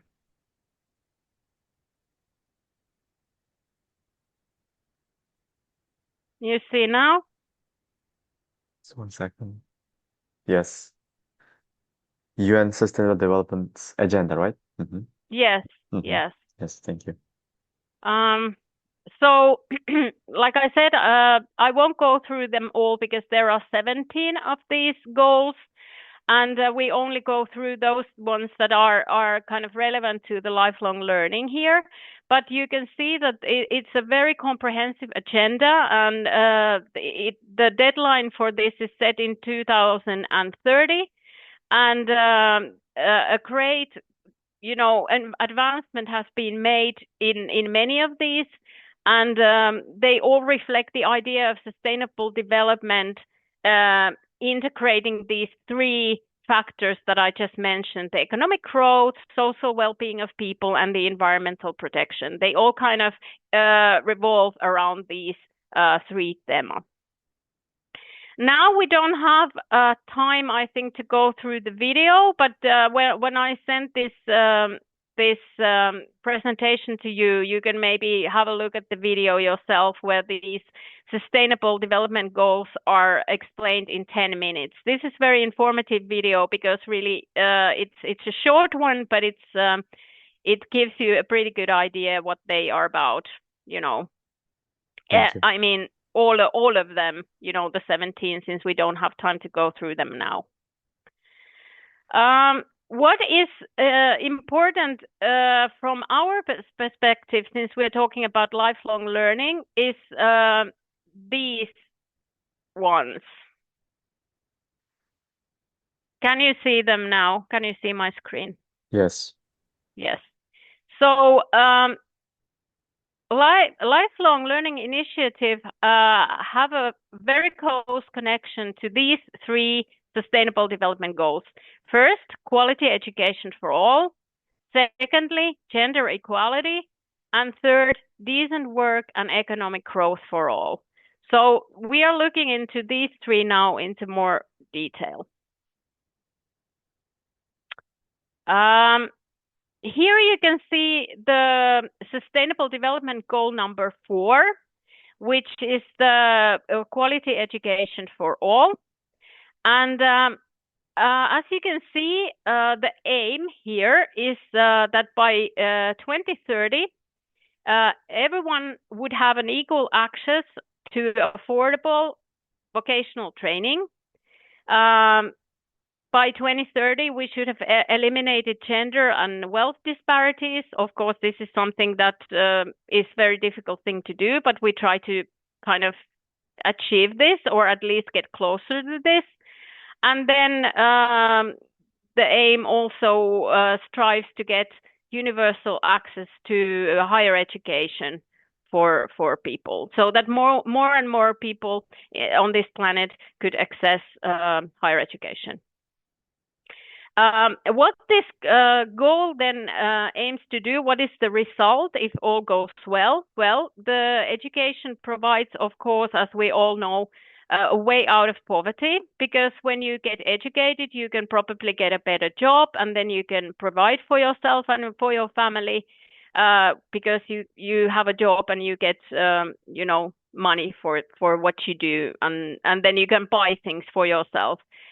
It also reduces the gender gap, because normally when girls and women get educated, they also can enter jobs outside the household, and are not only, staying inside looking for the elderly or looking after the kids, but can kind of make better living for themselves. It also empowers people to have more healthy lives, because when you educate yourself, you know more about what is good for you and what is bad for you in terms of like healthy life standards or what kind of food. And it also like fosters tolerance between people and nations, because again, when you educate yourself, you know more about what is in the world, what is happening, about different cultures, about multiculturalism, about different nations and different ways of living. So it kind of brings the border down between people.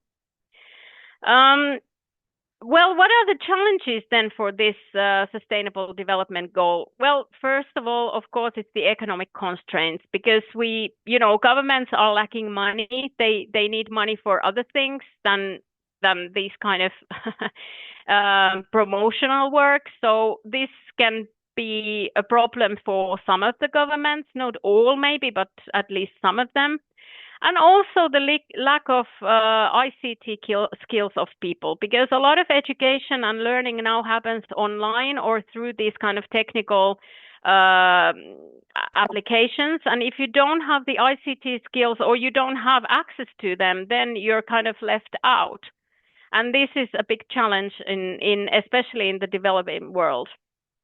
Then there is the gender disparity, because like I said, in some parts of the world, it's still quite difficult for the girls to get into education for different reasons. And then obviously when they don't get education, they don't get a good job. And this kind of brings many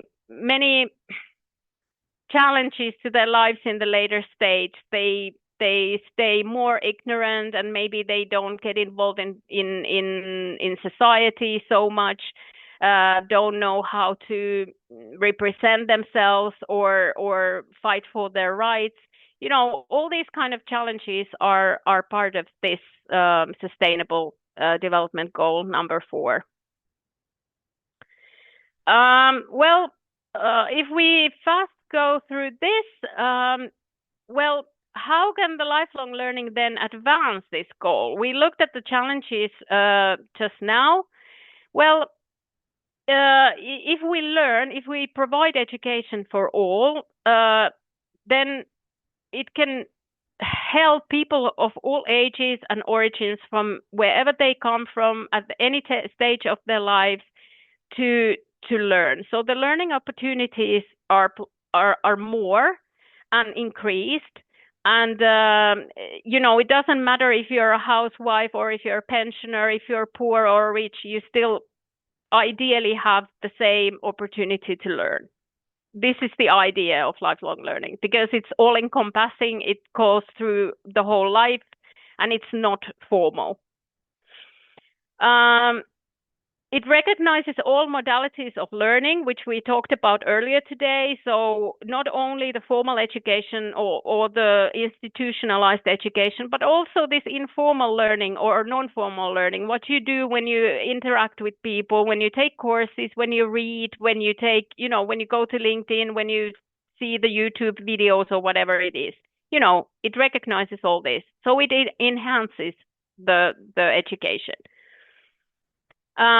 Also, a lifelong learning is a huge learning universe, because it's all encompassing, it's online, and it caters for different needs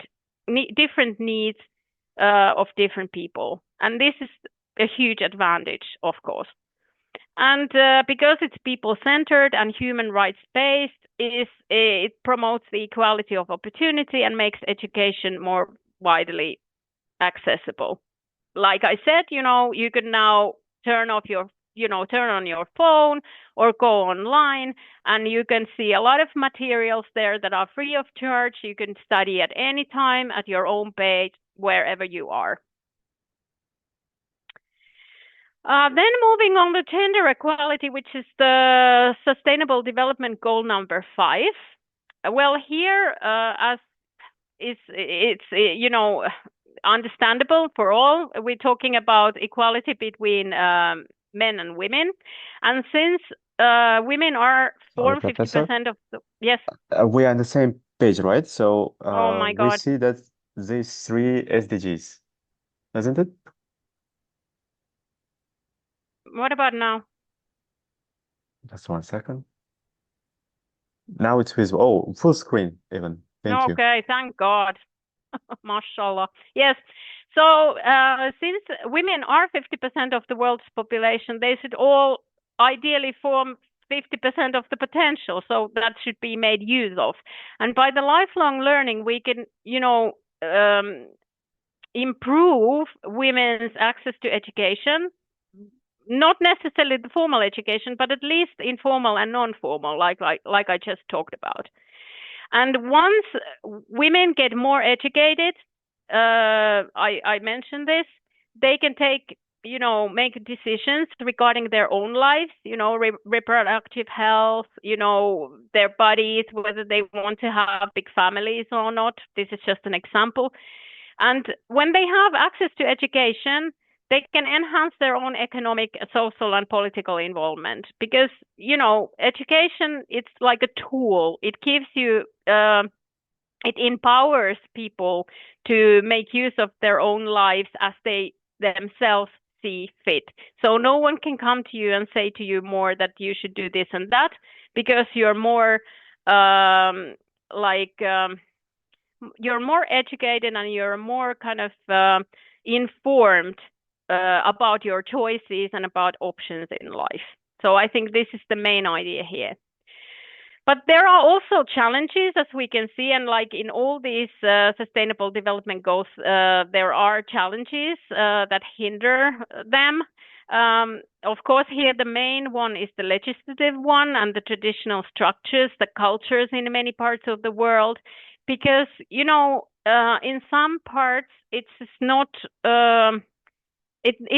widely encouraged that people seek employment outside household, for instance. There are cultures, you know, in many parts of the world where women are still expected to stay home and look for the kids, or they don't have any other possibility because the child, you know, the kindergarten system or the early childhood education is not there. You know, you have to stay home to look for the kids or look for your parents, for instance. I mean, we in Finland, we are lucky in this respect because we have a very great system for the early childhood care. So all the women who want to go to work after giving birth, they can do this, you know, and there is this system that looks after for the kids. So you can do whatever you like after that. But in many parts of the world, this is not the case. Even in America, you know, it's so expensive that many women, you know, even though it's a democracy and it's a very, you know, developed country, women don't have the possibility to leave child in the kindergarten because it's simply so expensive. So it's better to stay home with the kid. So there are different reasons that people stay and women stay home and are less involved in like political life or in engaged in work or in career development. I think this is kind of, I don't know, universal, but even in Finland, even though the things are good, women are still underrepresented if you think about like top CEO positions or very kind of high positions in society because of simply this fact. Okay, let's move on and see if I can, yes. So here we can see how lifelong learning can then advance this development goal number 5. Like I already said, when women and girls, when they can have access to these educational opportunities, they acquire new skills and competence, and this can make them more involved in economic, social, and political life. And also this empowerment they have helps breaking them from these traditional gender roles and stereotypes. You know, girls can think that, hey, I can do this, you know, I can study and I can maybe do this, I can go to work and provide myself, you know, bring these kind of other kinds of futures for them. This is very important. This is like a mindset thing, I think. And then also when women can educate themselves and acquire these new skills, they can, like I said, they can take more informed decisions about their own life, about whether they want to work or whether they want to stay at home, and ultimately then, you know, take the leadership roles and actively participate in the society and the decision making, because often it is the men that make the decisions for women, you know, because men are taking the positions in political life and they are doing the legislation for women. So of course it's encourageable that more women would be involved in these decision making processes so that they can make informed decisions about themselves. This is the idea behind this goal. And also like the flexible learning pathways, like we have learned that you can learn anywhere, at any time, at your own pace. This is, of course, very good for women because then you can you imagine you stay at home, for instance, you're cooking or cleaning, and at the same time you have your headphones and you're listening to a, you know, I don't know, training or workshop, and you're like, you can do this amidst while doing the domestic course. You know, this is a very good thing and gives opportunity for women even from the developing countries to learn and to access the education, even though it's informal or non-formal. And then we move on to the last sustainable development goal that we are now looking today. It's number 8, and it's about decent work and economic growth, because like we have learned today, of course, one of the aims of the lifelong learning and about training and about continuing education, it's about getting yourself a decent work and make your life better in terms of like financially better. And like the aim here I have written down, it is the creation of decent work opportunities, not just any work, but a work that brings you a decent income, enough money so that you can provide for yourself and you can provide for your family without like struggling. Because if you struggle, then you don't have time to anything else. So you need to have like a fair income so that you can have time for something else, not only for work and worrying about where to make, you know, living. And also, when you have this kind of idea that you want to learn and you want to develop yourself and get new skills, it kind of gives you the security in the workplace. Because when there is this kind of turmoil that we see in the world right now, you can be sure that I can do this, I can change myself and I can adapt, because I can learn, I can see new skills, I can seek new knowledge, and it kind of gives you this peace, inner peace, that, you know, even though the world around you is changing and maybe there are, you know, changes in the workplace, you feel safer when you know that you have the opportunity to learn and adapt. And then, of course, the sustained and inclusive economic growth is important, because that drives the progress in society. It creates new jobs. So when people learn and when they top up their knowledge, you know, they can maybe make some new innovations in the society and improve not only their own living standards, but the living standards of the entire society they are living in. So I think one of the reasons why Finland has been quite successful, you know, not that the recent years, but in general, I think it's because of this, that people are very kind of educated minded, and we have very good we have very positive attitude towards this lifelong learning and continuous training, because we realize that by this we can, as a small nation, evolve and become better as a whole. So this is a kind of driving force, the educated population. And then if we look at the challenges here, of course, nowadays it's there are a lot of unemployed people, even in Finland at the moment, especially the young people who graduate from universities. They have difficulties in finding jobs. I don't know how it is with you, but at least in Finland and in Europe, now this is the case. And unfortunately, again, you know, the government can do as much to help them.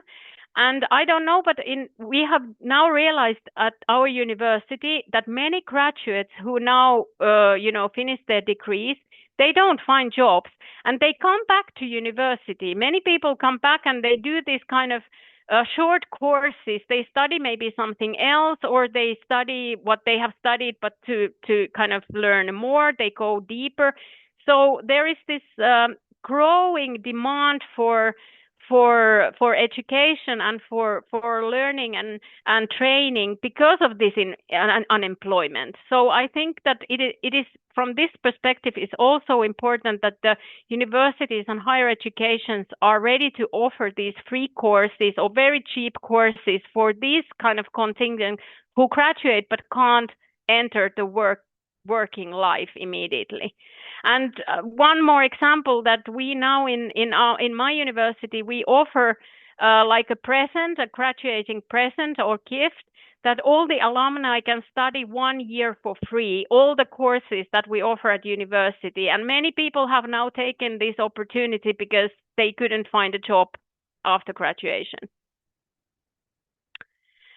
Then going very quickly, I think I have already gone past my time maybe, or no, I have, I think 7 more minutes. So lifelong learning can advance this Sustainable Development Goal number 8, this economic growth, by helping people to acquire new skills and competencies. And especially the digitalized world now we're living in requires very kind of different kinds of jobs that we are used to. The low skills jobs are less and less, and the high skill jobs are more and more. And I think this is a big change that, you know, affects all the societies now, no matter where you live. And at the same time, it also increases people's earning potential, because when you move from the low skill kind of blue collar job to the white collar kind of digitalized high skill job, your earning potential is more. This is like a given. So this is one point. The second point is the demographic changes, because I don't know, again, I can take Finland, for example, that we have an aging population. People, you know, that are in pension are more and more, and we don't have enough, people giving birth. So the kind of balance between old people and young people is very high, and soon we don't have enough people to provide for the pensioners, because we don't have enough people in the workforce who pay taxes and that way kind of provide for the society. So now in Finland, we, for instance, have a shortage of people who are working in the hospitals, like, you know, nurses and doctors and all kinds of this healthcare professionals. And a lot of people who are now unemployed, the government is pushing them towards learning or studying a new profession in the healthcare sector, because there is a need for these kind of professions, but we don't have enough people. So we try to kind of, by governmental actions, we try to push people to learn new jobs and new professions. Then there is the environmental change, of course, because people are moving from the rural areas to the urban areas, and, you know, where there is, especially where there's very hot and you can't like farm, for instance, you know, you have to leave the countryside and go and move in the city. So here also the lifelong learning becomes a very important tool for these people who, for one reason or another, are, you know, who are forced to leave their countries or the areas they live. So need for new innovations and also new skills when you move from from rural areas to the urban areas. And then this is just a general fact that when the employers educate themselves continuously during their life, it enhances their productivity and competitiveness. We have already mentioned this many times, and this is probably the most important point here. So now, just to wrap up this session very quick, I ask you to go to Mentimeter again, maybe through the QR code here. And there is only one question, and if you can answer that, that would be lovely. Hopefully you can access that and tell me if you can't, and then I'll try to fix it somehow.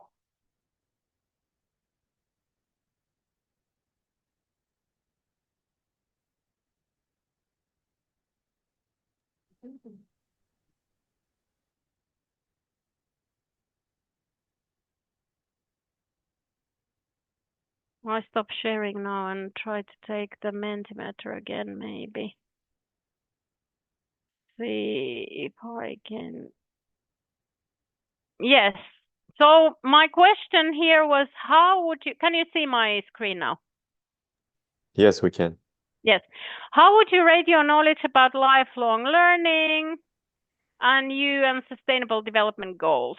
Okay. So you have learned something today. This is a good learning outcome.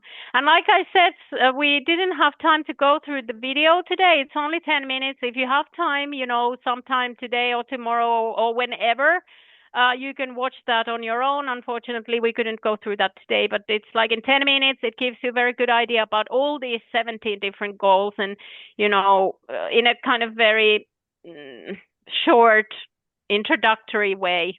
So I recommend that if you have time. And now I'll take the questions. I think I have a few more minutes to that.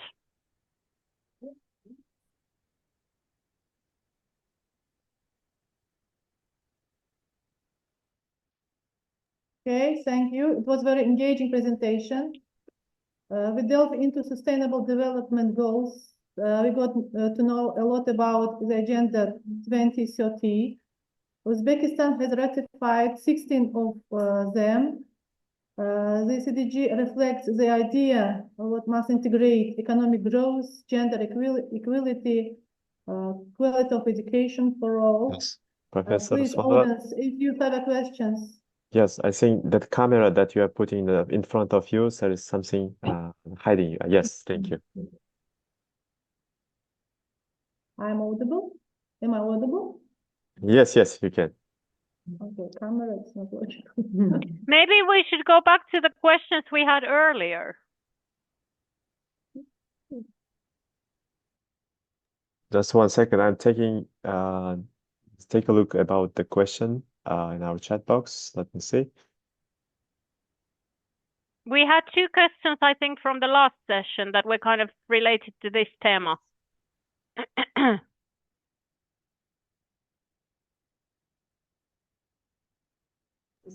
Yes, regarding the 2 questions, there are already some people that already got answers. And I read the Sabir Boburjan's answer and Samarkand Institute Economic and Service. Yeah, but I think Sabir Bobur had this question about how can universities effectively embed green competencies and sustainable development goals into lifelong learning curricula? Okay. Yeah. So I don't know. We don't teach tourism, agriculture, all this in my university, but we have like for us the sustainable development kind of it's overarching theme. So it kind of it's embedded in all the degrees we have currently and in all the workings of the university. So every teacher has to think, you know, when they plan their courses, whether it's master course or bachelor course, how the sustainability and the green transition or the, you know, this green transition is embedded in the course. So the whole kind of curricular system is built that way that we can't run away from these questions. We have to like involve them in and the students need to study them regardless of their subject. So they are like, they come automatically in all the degree programs we have. And now this new Universities Alliance, this Uninovis that we are part of, this one of the main kind of overarching themes of this alliance is to promote sustainability and green transition. And TAMK, my university, is in charge of these.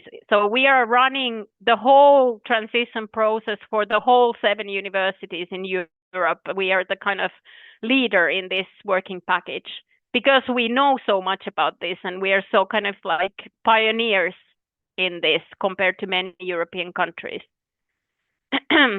And I think that it's also important that we teach our students to think about these sustainability issues because they come across them when they enter the working life in Finland. Because in every workplace in Finland, these questions, they come to you in one way or another, especially in the engineering fields and science fields, because these need to be taken into account in everyday life. And if the students are not prepared when they leave us, then, you know, they can't cope in the working life because they are expected to know these things. for instance, how sustainability work and how you can promote this in your own life and in your own work. So I think it's very important that you do this kind of in a systemic level, and it comes from the leadership, because when the leadership has is committed to this goal, then, the teachers have to take this into account, and then it kind of goes down, to the student level. Thank you a lot. Do we have a time at least for one question? Because Yes, we have. Yes, sure. Okay, we received one more question in our chat box. It's Asadova Yavhar. The question, in your experience, what policies or initiatives have most effectively stimulated inclusive and sustainable economic growth in higher education system, particularly in the context of achieving the targets set by SDGs? Well, we go into this topic a bit later when I have a case study of Finland. I will because we in Finland we have a very comprehensive policy regarding the continuous learning, and this is kind of intertwined with the national program for sustainable development. So they go like hand in hand. And I think this is very important when you form a policy, that you have to think about the national kind of policy for the sustainability and the goals, and then you have the life learning program or the continuous learning program as we have it in Finland, and they go together. The ministries work together with these two programs or the policy kind of frameworks. And I think this is very important, because if you don't have the national kind of backup, then the individual schools, they do whatever they please. But when you have this framework and the government policy behind this, then I think, it's more effective. And we work together also, the higher education institutions in Finland, we work also together in terms of like these programs. Both the sustainability and then the lifelong learning. We have these kind of networks, and this, I think, answers the questions I had earlier in the previous session from Mr. Sobirov, because he asked, what role do you think regional academic networks can play in reinforcing sustainable education models? Yeah, this is the thing, that you have to have these networks and you have to have these models and kind of peers that you can work together and you can see what is working and what is not, because it's impossible for one educational institution to do this job. You need like the network and you need the collaboration for this to succeed. But also you need the government. You need the government and you need the ministry to see that all these steps are being followed. We have the program, the national program. I will go into that tomorrow, but like we have this program and we have the steps that we have to take in certain time frame, So I think this is very important, that you have this kind of collaborative networks that together work on this lifelong learning and sustainable development goals. Thank you a lot. So the author of this question is also the same. Thank you. If you don't mind, I have a question too. Yes. What strategies have you implemented or observed that effectively promote gender equality in the workplace? And how do they contribute to achieving the sustainable development goals? Gender equality. Are we talking now specifically like where I work? The higher education system. Yes, well, we have this in place not only regarding the gender equality, but equality in like interracial and all kinds of, like we have this diversity program in my university, whereby we are obliged to, for instance, employ all kinds of people. We have this well, not quota, but like we have the obligation to offer the jobs to all kinds of people. You know, people who are qualified for the job, whether they are men or women or foreigner or Finnish or whatever. So there is this kind of program. It's even found on the page of our university where it states all these kind of actions that we need to take to make our workplace more diverse, more equal, more secure, and we have a lot of like different steps to enhance this job in real, like, everyday life. And also I think we are encouraged to speak about these. So we have these forums where we can voice our concerns if we see that the gender equality is not being met. You know, if we see that something is wrong in this area, we can voice our concern, and these are being, you know, heard. There is this person who is taking care of these things at the university by the law. So, you know, I think we have a very good system in place, and even the law mandates us to look into these things. So we can't just say like, yeah, we don't want to know about these things. They exist somewhere there, but they really, we need to take them into account. And there is this system in place that monitors this, like, effectively. But I have to say that there is still a little bit discrepancy in the salaries. Because every year when we have these negotiations about the salaries, we realize that the men are still earning more than the women in our institution. And this has been also discussed a lot, that why is this so? Why do we get paid less for the job that we do?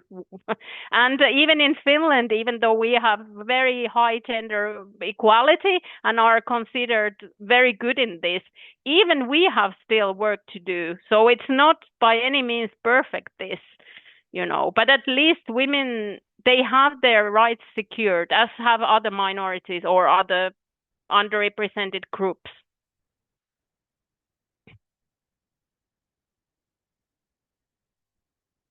Yes. But we have like sustainability program in place in our university, and it's on the internet, and everybody has to read it, and everybody, when they come to our university to work, they have to go through these guidelines and, you know, what is sustainability and how we promote it in our university. Yes. Okay, thank you. Do you have any questions, dear audience, dear participants?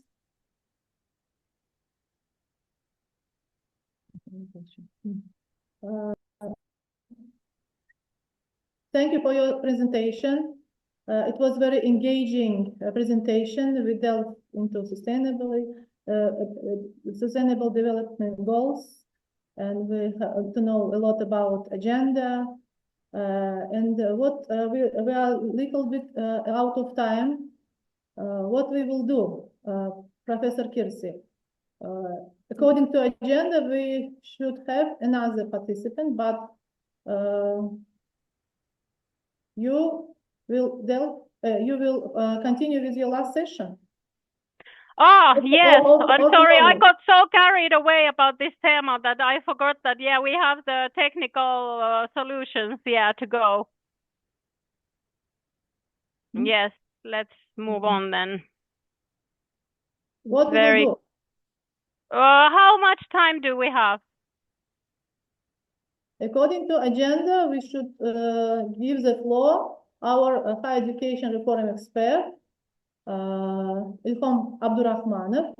He is here. Yes, are you here? I want to present our team.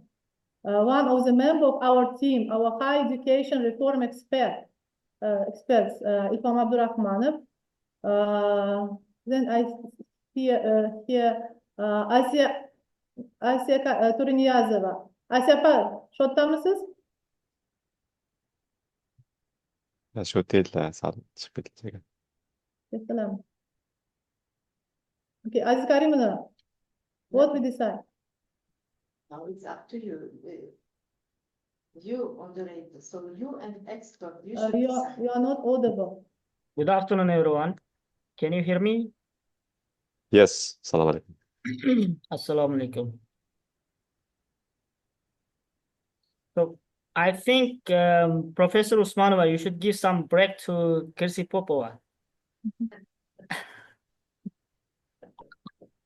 She gave a lot of presentation and very interesting, inspiring. I know we can see that on the agenda. She has one more session 3. But I think we should give some break to her. What do you think, Aziza Karimna? Okay, it's up to you. I think, yes, why not? So Ilhom, and then we can continue with Kirsi. What do you think, Kirsi? I'm up to anything, whatever you think is best. I'm sorry, I got so carried away by the theme and the questions. They were so interesting.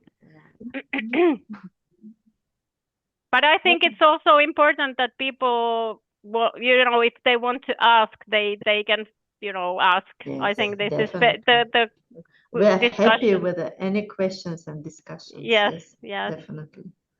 So, I but think again, the question, still the question. Moderator, you should decide, please. I think there is need for break. Professor Kirsi, I agree. Yes, Do you- we can do take a you break. agree? Yeah, it's no problem because my schedule for today is flexible, so I'm okay with anything. Okay. I want to continue that in our presentation, micro-credentials with the next point. I am coming to next point. Micro-credentials are essential tools in promoting lifelong learning. They offer accessible, flexible, and recognized as pathways for individuals to gain and update skills through their lives, meeting the demands of a rapidly changing world. Today we have our higher education expert here, and the floor is yours, Dr. Ilhom Abdurahmanov, my colleague, head of international ranking department, higher education reform expert from TIIAME National Research University. Please, the floor is yours.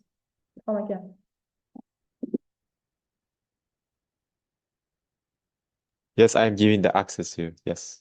Finally, thank you very much, Mahmoud John. Assalamu alaikum. Good morning, good afternoon, everyone. And I would like to thanks to Professor Kirsi Popova for your quite interesting, inspiring presentation. And we can see that there are a lot of questions.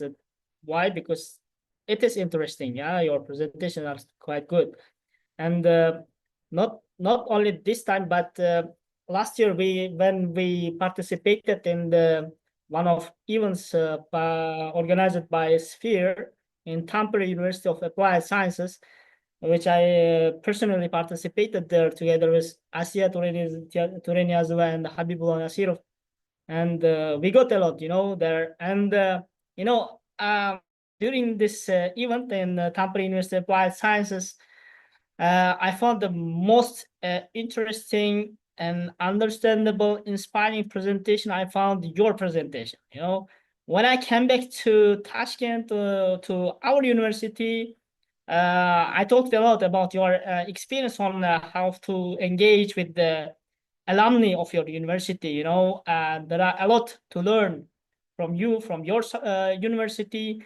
And my suggestion would be, if there will be some time slot, for example, tomorrow, I would suggest that shortly present your, of course, it's not related to this, how to say, the TAM seminar, but it's quite useful for whole community of Uzbekistan, that, and also the participants, especially from universities who are participating in this seminar. And this is my like a suggestion or request. It's up to you how to accepting or not. But thank you very much. And I'm Ilhom. I'm head of international ranking department at TIIAME. TIIAME means Tashkent Institute of Irrigation and Agricultural Mechanization Engineers, National Research University. This is quite short name of the university.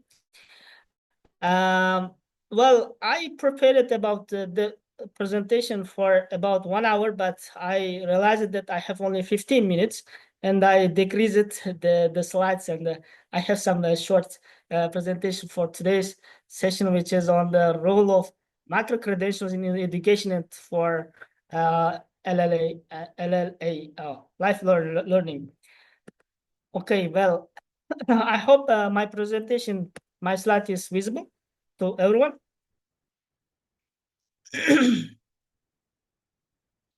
Okay, this is the content of my presentation, the introduction, micro-credentials in education, micro-credentials for lifelong learning, micro-credentials as a tool for sustainable development. There is some short conclusion.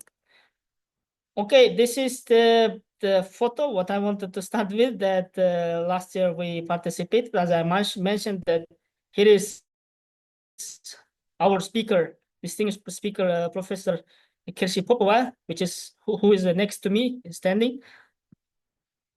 Okay, so it was great visit to Tampere University of Applied Sciences, and I think such visits are quite important and useful to how to say implement best experience of the European higher education universities in Uzbekistan. So this is the how to say definition of the micro credentials given by European Commission. This is recommended in 2022, which is a micro credential is a record of learning outcomes that a learner has acquired following a small volume of learning. These learning outcomes have been assessed against transparent and clearly defined standards. Courses leading micro-credentials are designed to provide a learner with specific knowledge, skills, and competences that respond to societal, personal, cultural, and labor market needs. Micro-credentials are owned by a learner, can be shared and are portable. They may be standalone and combined into larger credentials. They are underpinned by quality assurance following agreed standards in the relevant sector of area of quality. Okay, so what are the micro-credentials, or what is the micro-credential? They are certifications that recognize the acquisition of specific skills or competences often delivered online. Micro-credentials play a significant role not only for individuals, but also employers or stakeholders. Yeah, for example, we can say that from my experience, I would say in some years ago, I faced that I should, how to say, manage a project, Erasmus Plus capacity building project. And I saw that I didn't have some experience on project management, project administration, or coordination. But we have won one new Erasmus Plus capacity building project on how to say the development of geoinformatics in Uzbekistan. And that time I had a lack of knowledge or skills in project management and coordination. And after I decided to get the course, which is on project management and coordination, and finally I got. And this course helped me during the project management and coordination of the Erasmus Plus Distinguished project, which I was the national project coordinator during 3 years. And not only for this project, but it helped me a lot for different projects management, coordination, not only this, but also project proposal writing. And what I mean with this micro-credentials means that on one side, if the individuals or some people who are working on the industry, if they need some additional knowledge or skills, if they don't have, which they don't have, then they can learn additionally, and they can earn some credits, or they can get some certificate. This means that they have such kind of micro-credential course or micro-credential. So micro-credential has some characteristics which are they are short. There is a difference between micro-credentials and the full-time study. For example, bachelor, master, or PhD. So micro-credentials usually they are short and they are focused on one subject, one course or one field of study, and the skills specific. And they can be provided by the universities, industry, or the individuals or people can learn independently by using online platforms. For example, this MOOC, and other many online platforms which they can learn. And they will get some certificates or digital badge or credentials or ECTS they can some but of course there is a if we compare these micro credentials with traditional qualifications, micro credentials are faster, more affordable, and they are targeted to current market needs, and they are complement for the formal education rather than replace it. These are the key features of micro-credentials. First is modularity. They are micro-credentials are modular, and the meaning is they focus on specific skills, competences, knowledge areas rather than comprehensive academic programs. They are more specified than like general bachelor or master or PhD programs, and they are short. They are typically smaller in scope of duration compared to traditional credentials, allowing learners to target their learning efforts on specific areas of interest or need. Another example, for example, that we have from our university, there are graduates and they are working on the industry, for example, in the farmers, and there are some new knowledge or new skills, as for example GIS application on management of farmers, for example. And if this farmer needs this skill, then they can come to university or the industry, the organization, and they can additionally learn this specific subject or application of GIS on farming, for example. And this is the micro credential. It can be just 1 month or 2 months, also 3 months, and they got this this knowledge and they can implement on their farmers. So flexibility, this is the second key feature. So it can be, this micro credential can be in person or online format, allowing the learners to access education and training in ways that fit their schedules, preferences, and learning styles. We know that many people in the industry are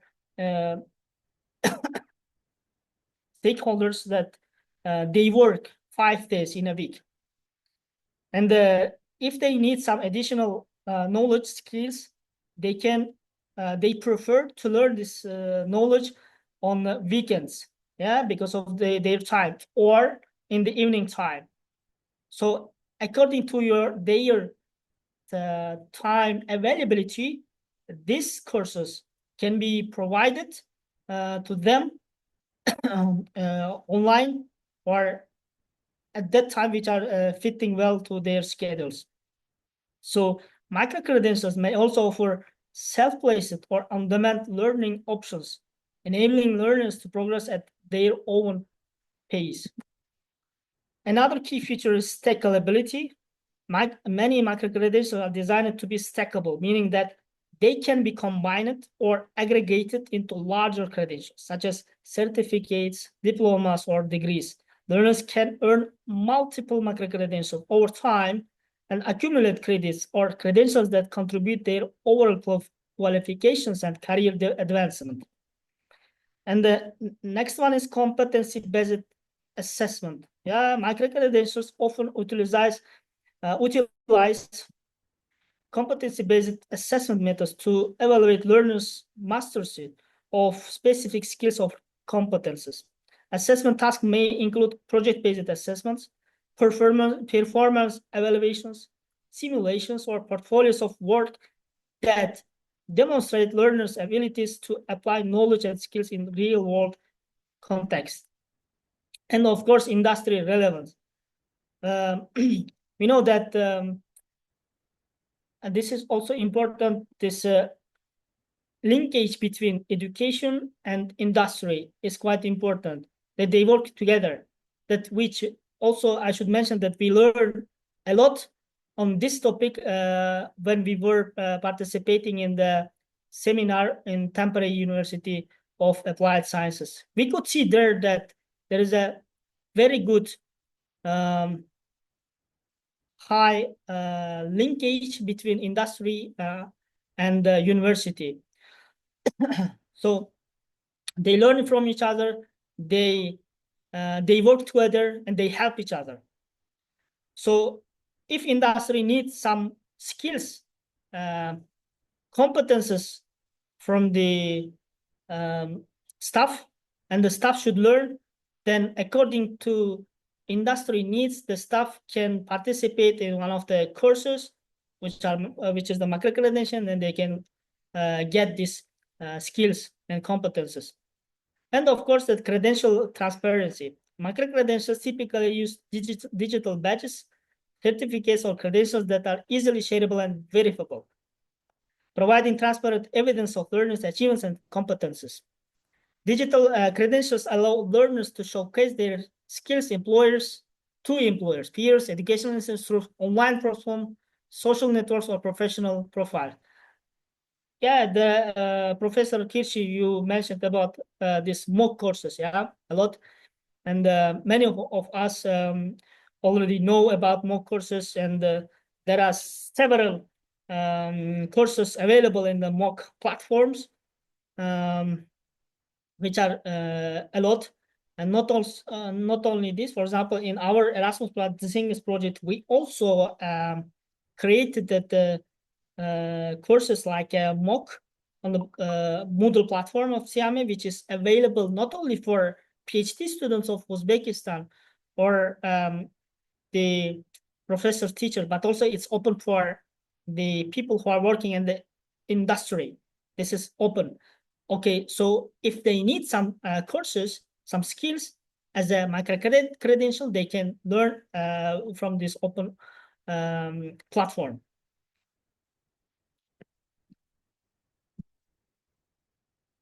So, and also this slide is about the micro credentials for lifelong learning. Micro credentials supporting career development, and they enables continuous skill enhancement, which we mentioned a lot about this, and fosters employability by targeting current market demands. And we also mentioned about this personalization. Learners choose credentials based on their career goals and learning preferences. That for example, I needed this project management course and I learned. Yeah, like this. It's according to their needs, and they can choose and they can learn. Accessibility. Of course, many of them are online available, and this is making learning more inclusive and globally accessible.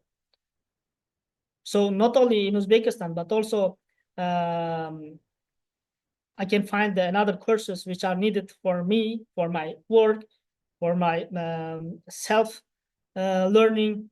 I can find anywhere which are available online. For example, this Coursera, yeah, edX, or the courses which are created by the companies like Google, Microsoft, Duolingo, or Babbel, or there are some certifications like Agile, Scrum. Yeah, but this is a macro project management skills related macro credentials. Or this is Carbon Literacy Project launched this environmental sustainability certificates. And there are a lot of such kind of examples which we can mention. And of course, there are advantages and challenges of the macro credentials, which you can see on the slide. First is flexibility in learning pace and format. Yeah, online, anytime, anywhere, it can be learned, it can be gained. Quick adaptation to technological advancement.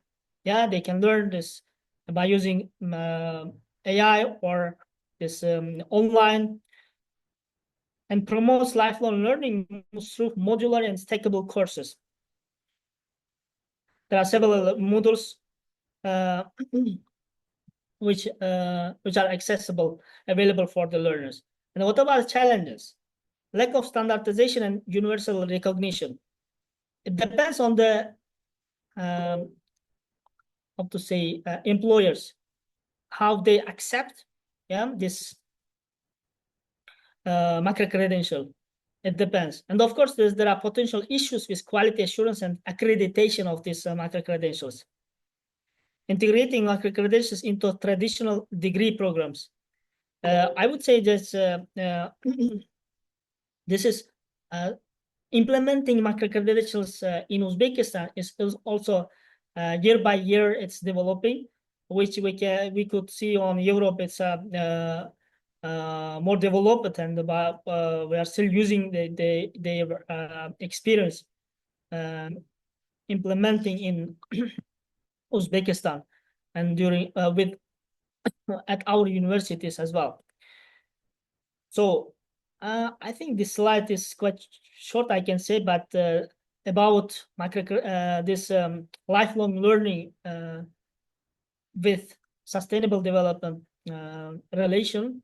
It was talked about this by Professor Kirsi, but I can say that this macro credentials courses can enhance access to quality education, SDG 4, well.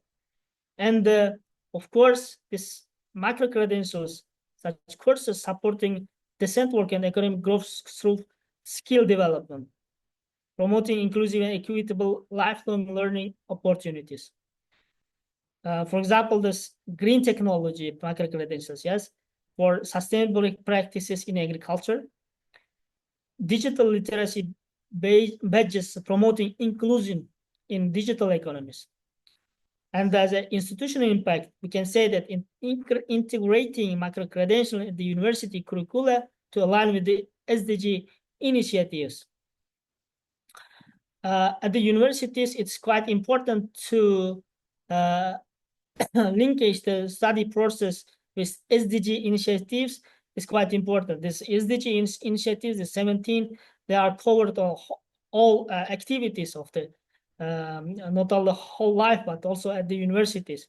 And it's quite important, integrating this macro credentials which are related to or connected with the SDG initiatives.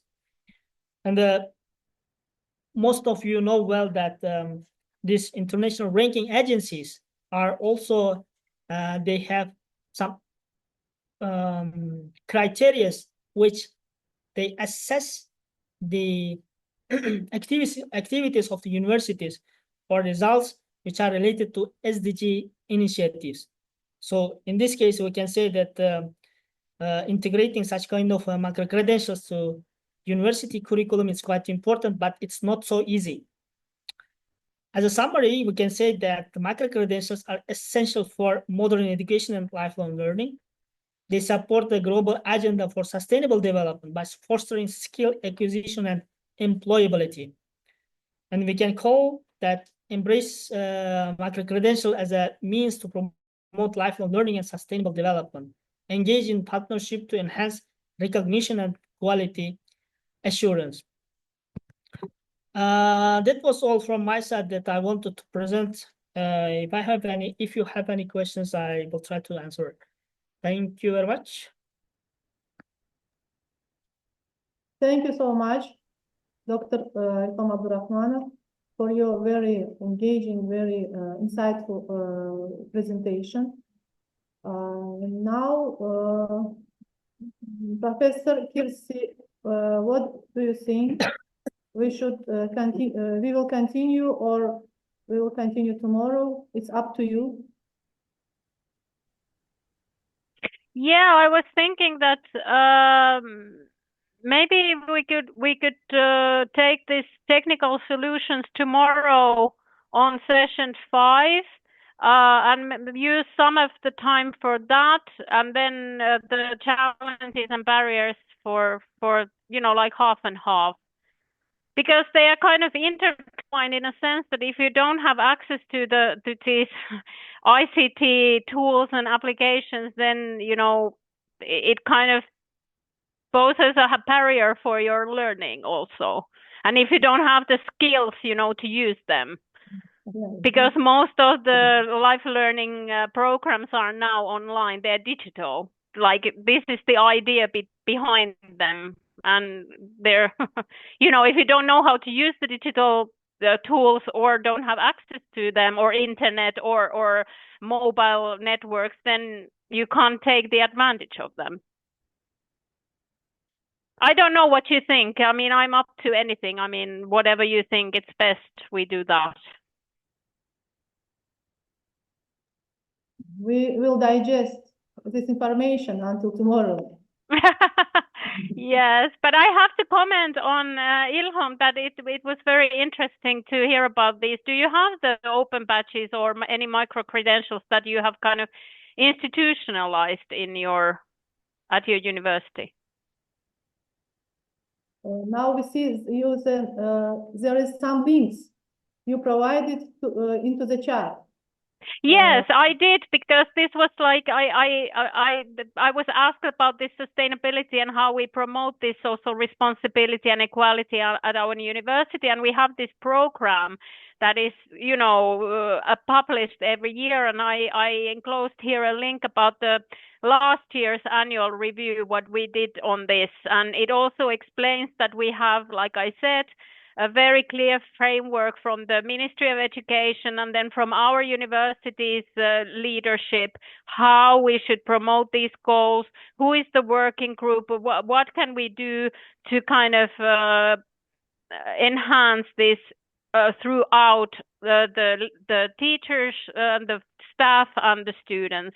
And for this we use the micro credentials, the badges, we use them so that people can acquire this knowledge by taking these badges, and you can do them in your own pace, and then you get the badge that you have done this on sustainability or green movement or equality or whatever it is, from these areas. So Okay. Yeah.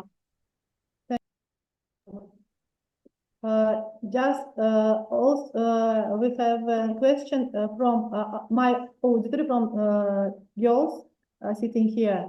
Can you provide, maybe for tomorrow, maybe not for today, maybe for tomorrow, the information about triple helix model? I will write you. Okay. This question is for me or for Ilhom? Yes, I'm for sorry. you. For tomorrow, For me. not for today. Yes. Okay. Triple helix model. Yeah, I will write you. Okay. It's no Okay. problem, but for Okay. tomorrow, not for today.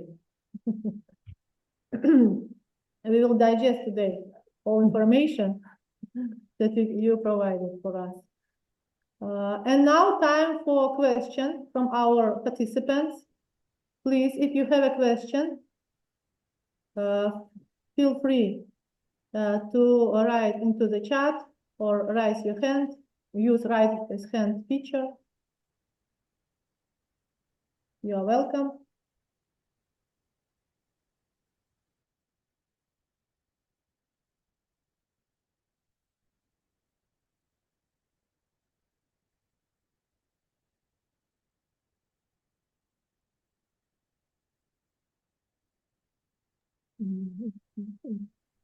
If you somebody has a question to Ilhom Abdurahmanov, he's open to questions.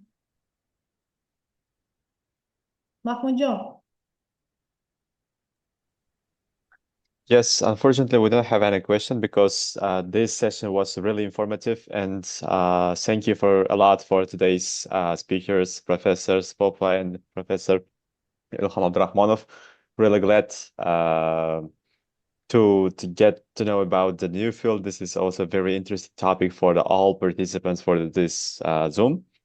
I think we didn't receive any questions so far, but everything is clear.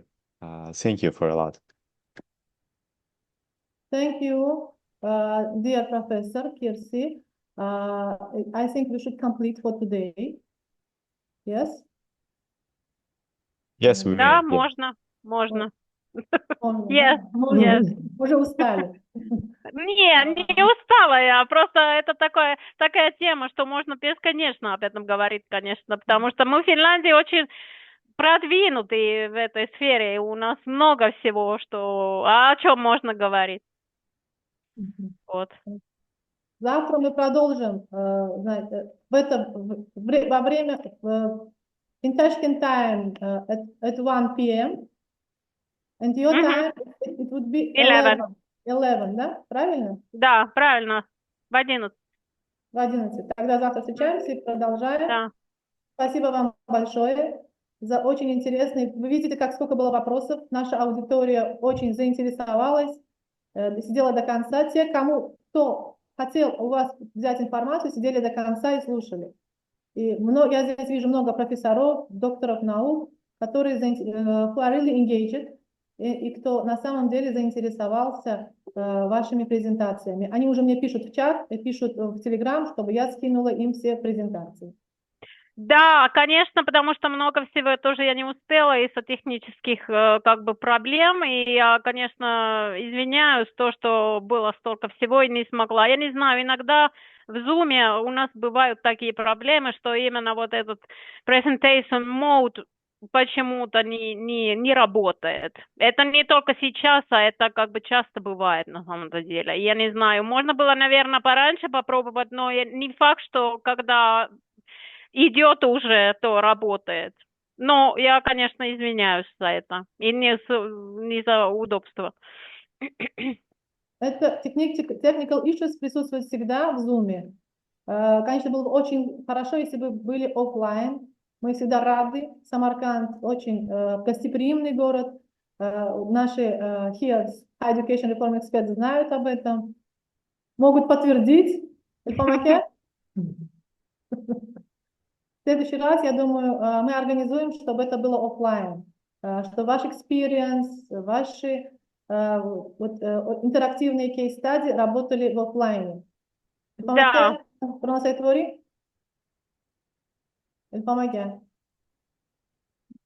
Добавьте. Unmuted. Okay, yeah, it was, of course, that should be organized offline. Yeah, I would be happy to see again offline the presentation from Professor Kirsi Popova. As I mentioned, it was quite interesting, inspiring, and I would suggest to everyone to have her presentation in offline format, and in the beautiful Samarkand city and this university. Of course, it's not first time that Professor Usmanova is organizing such TAM seminars. I would say that among higher education reform experts, one of the most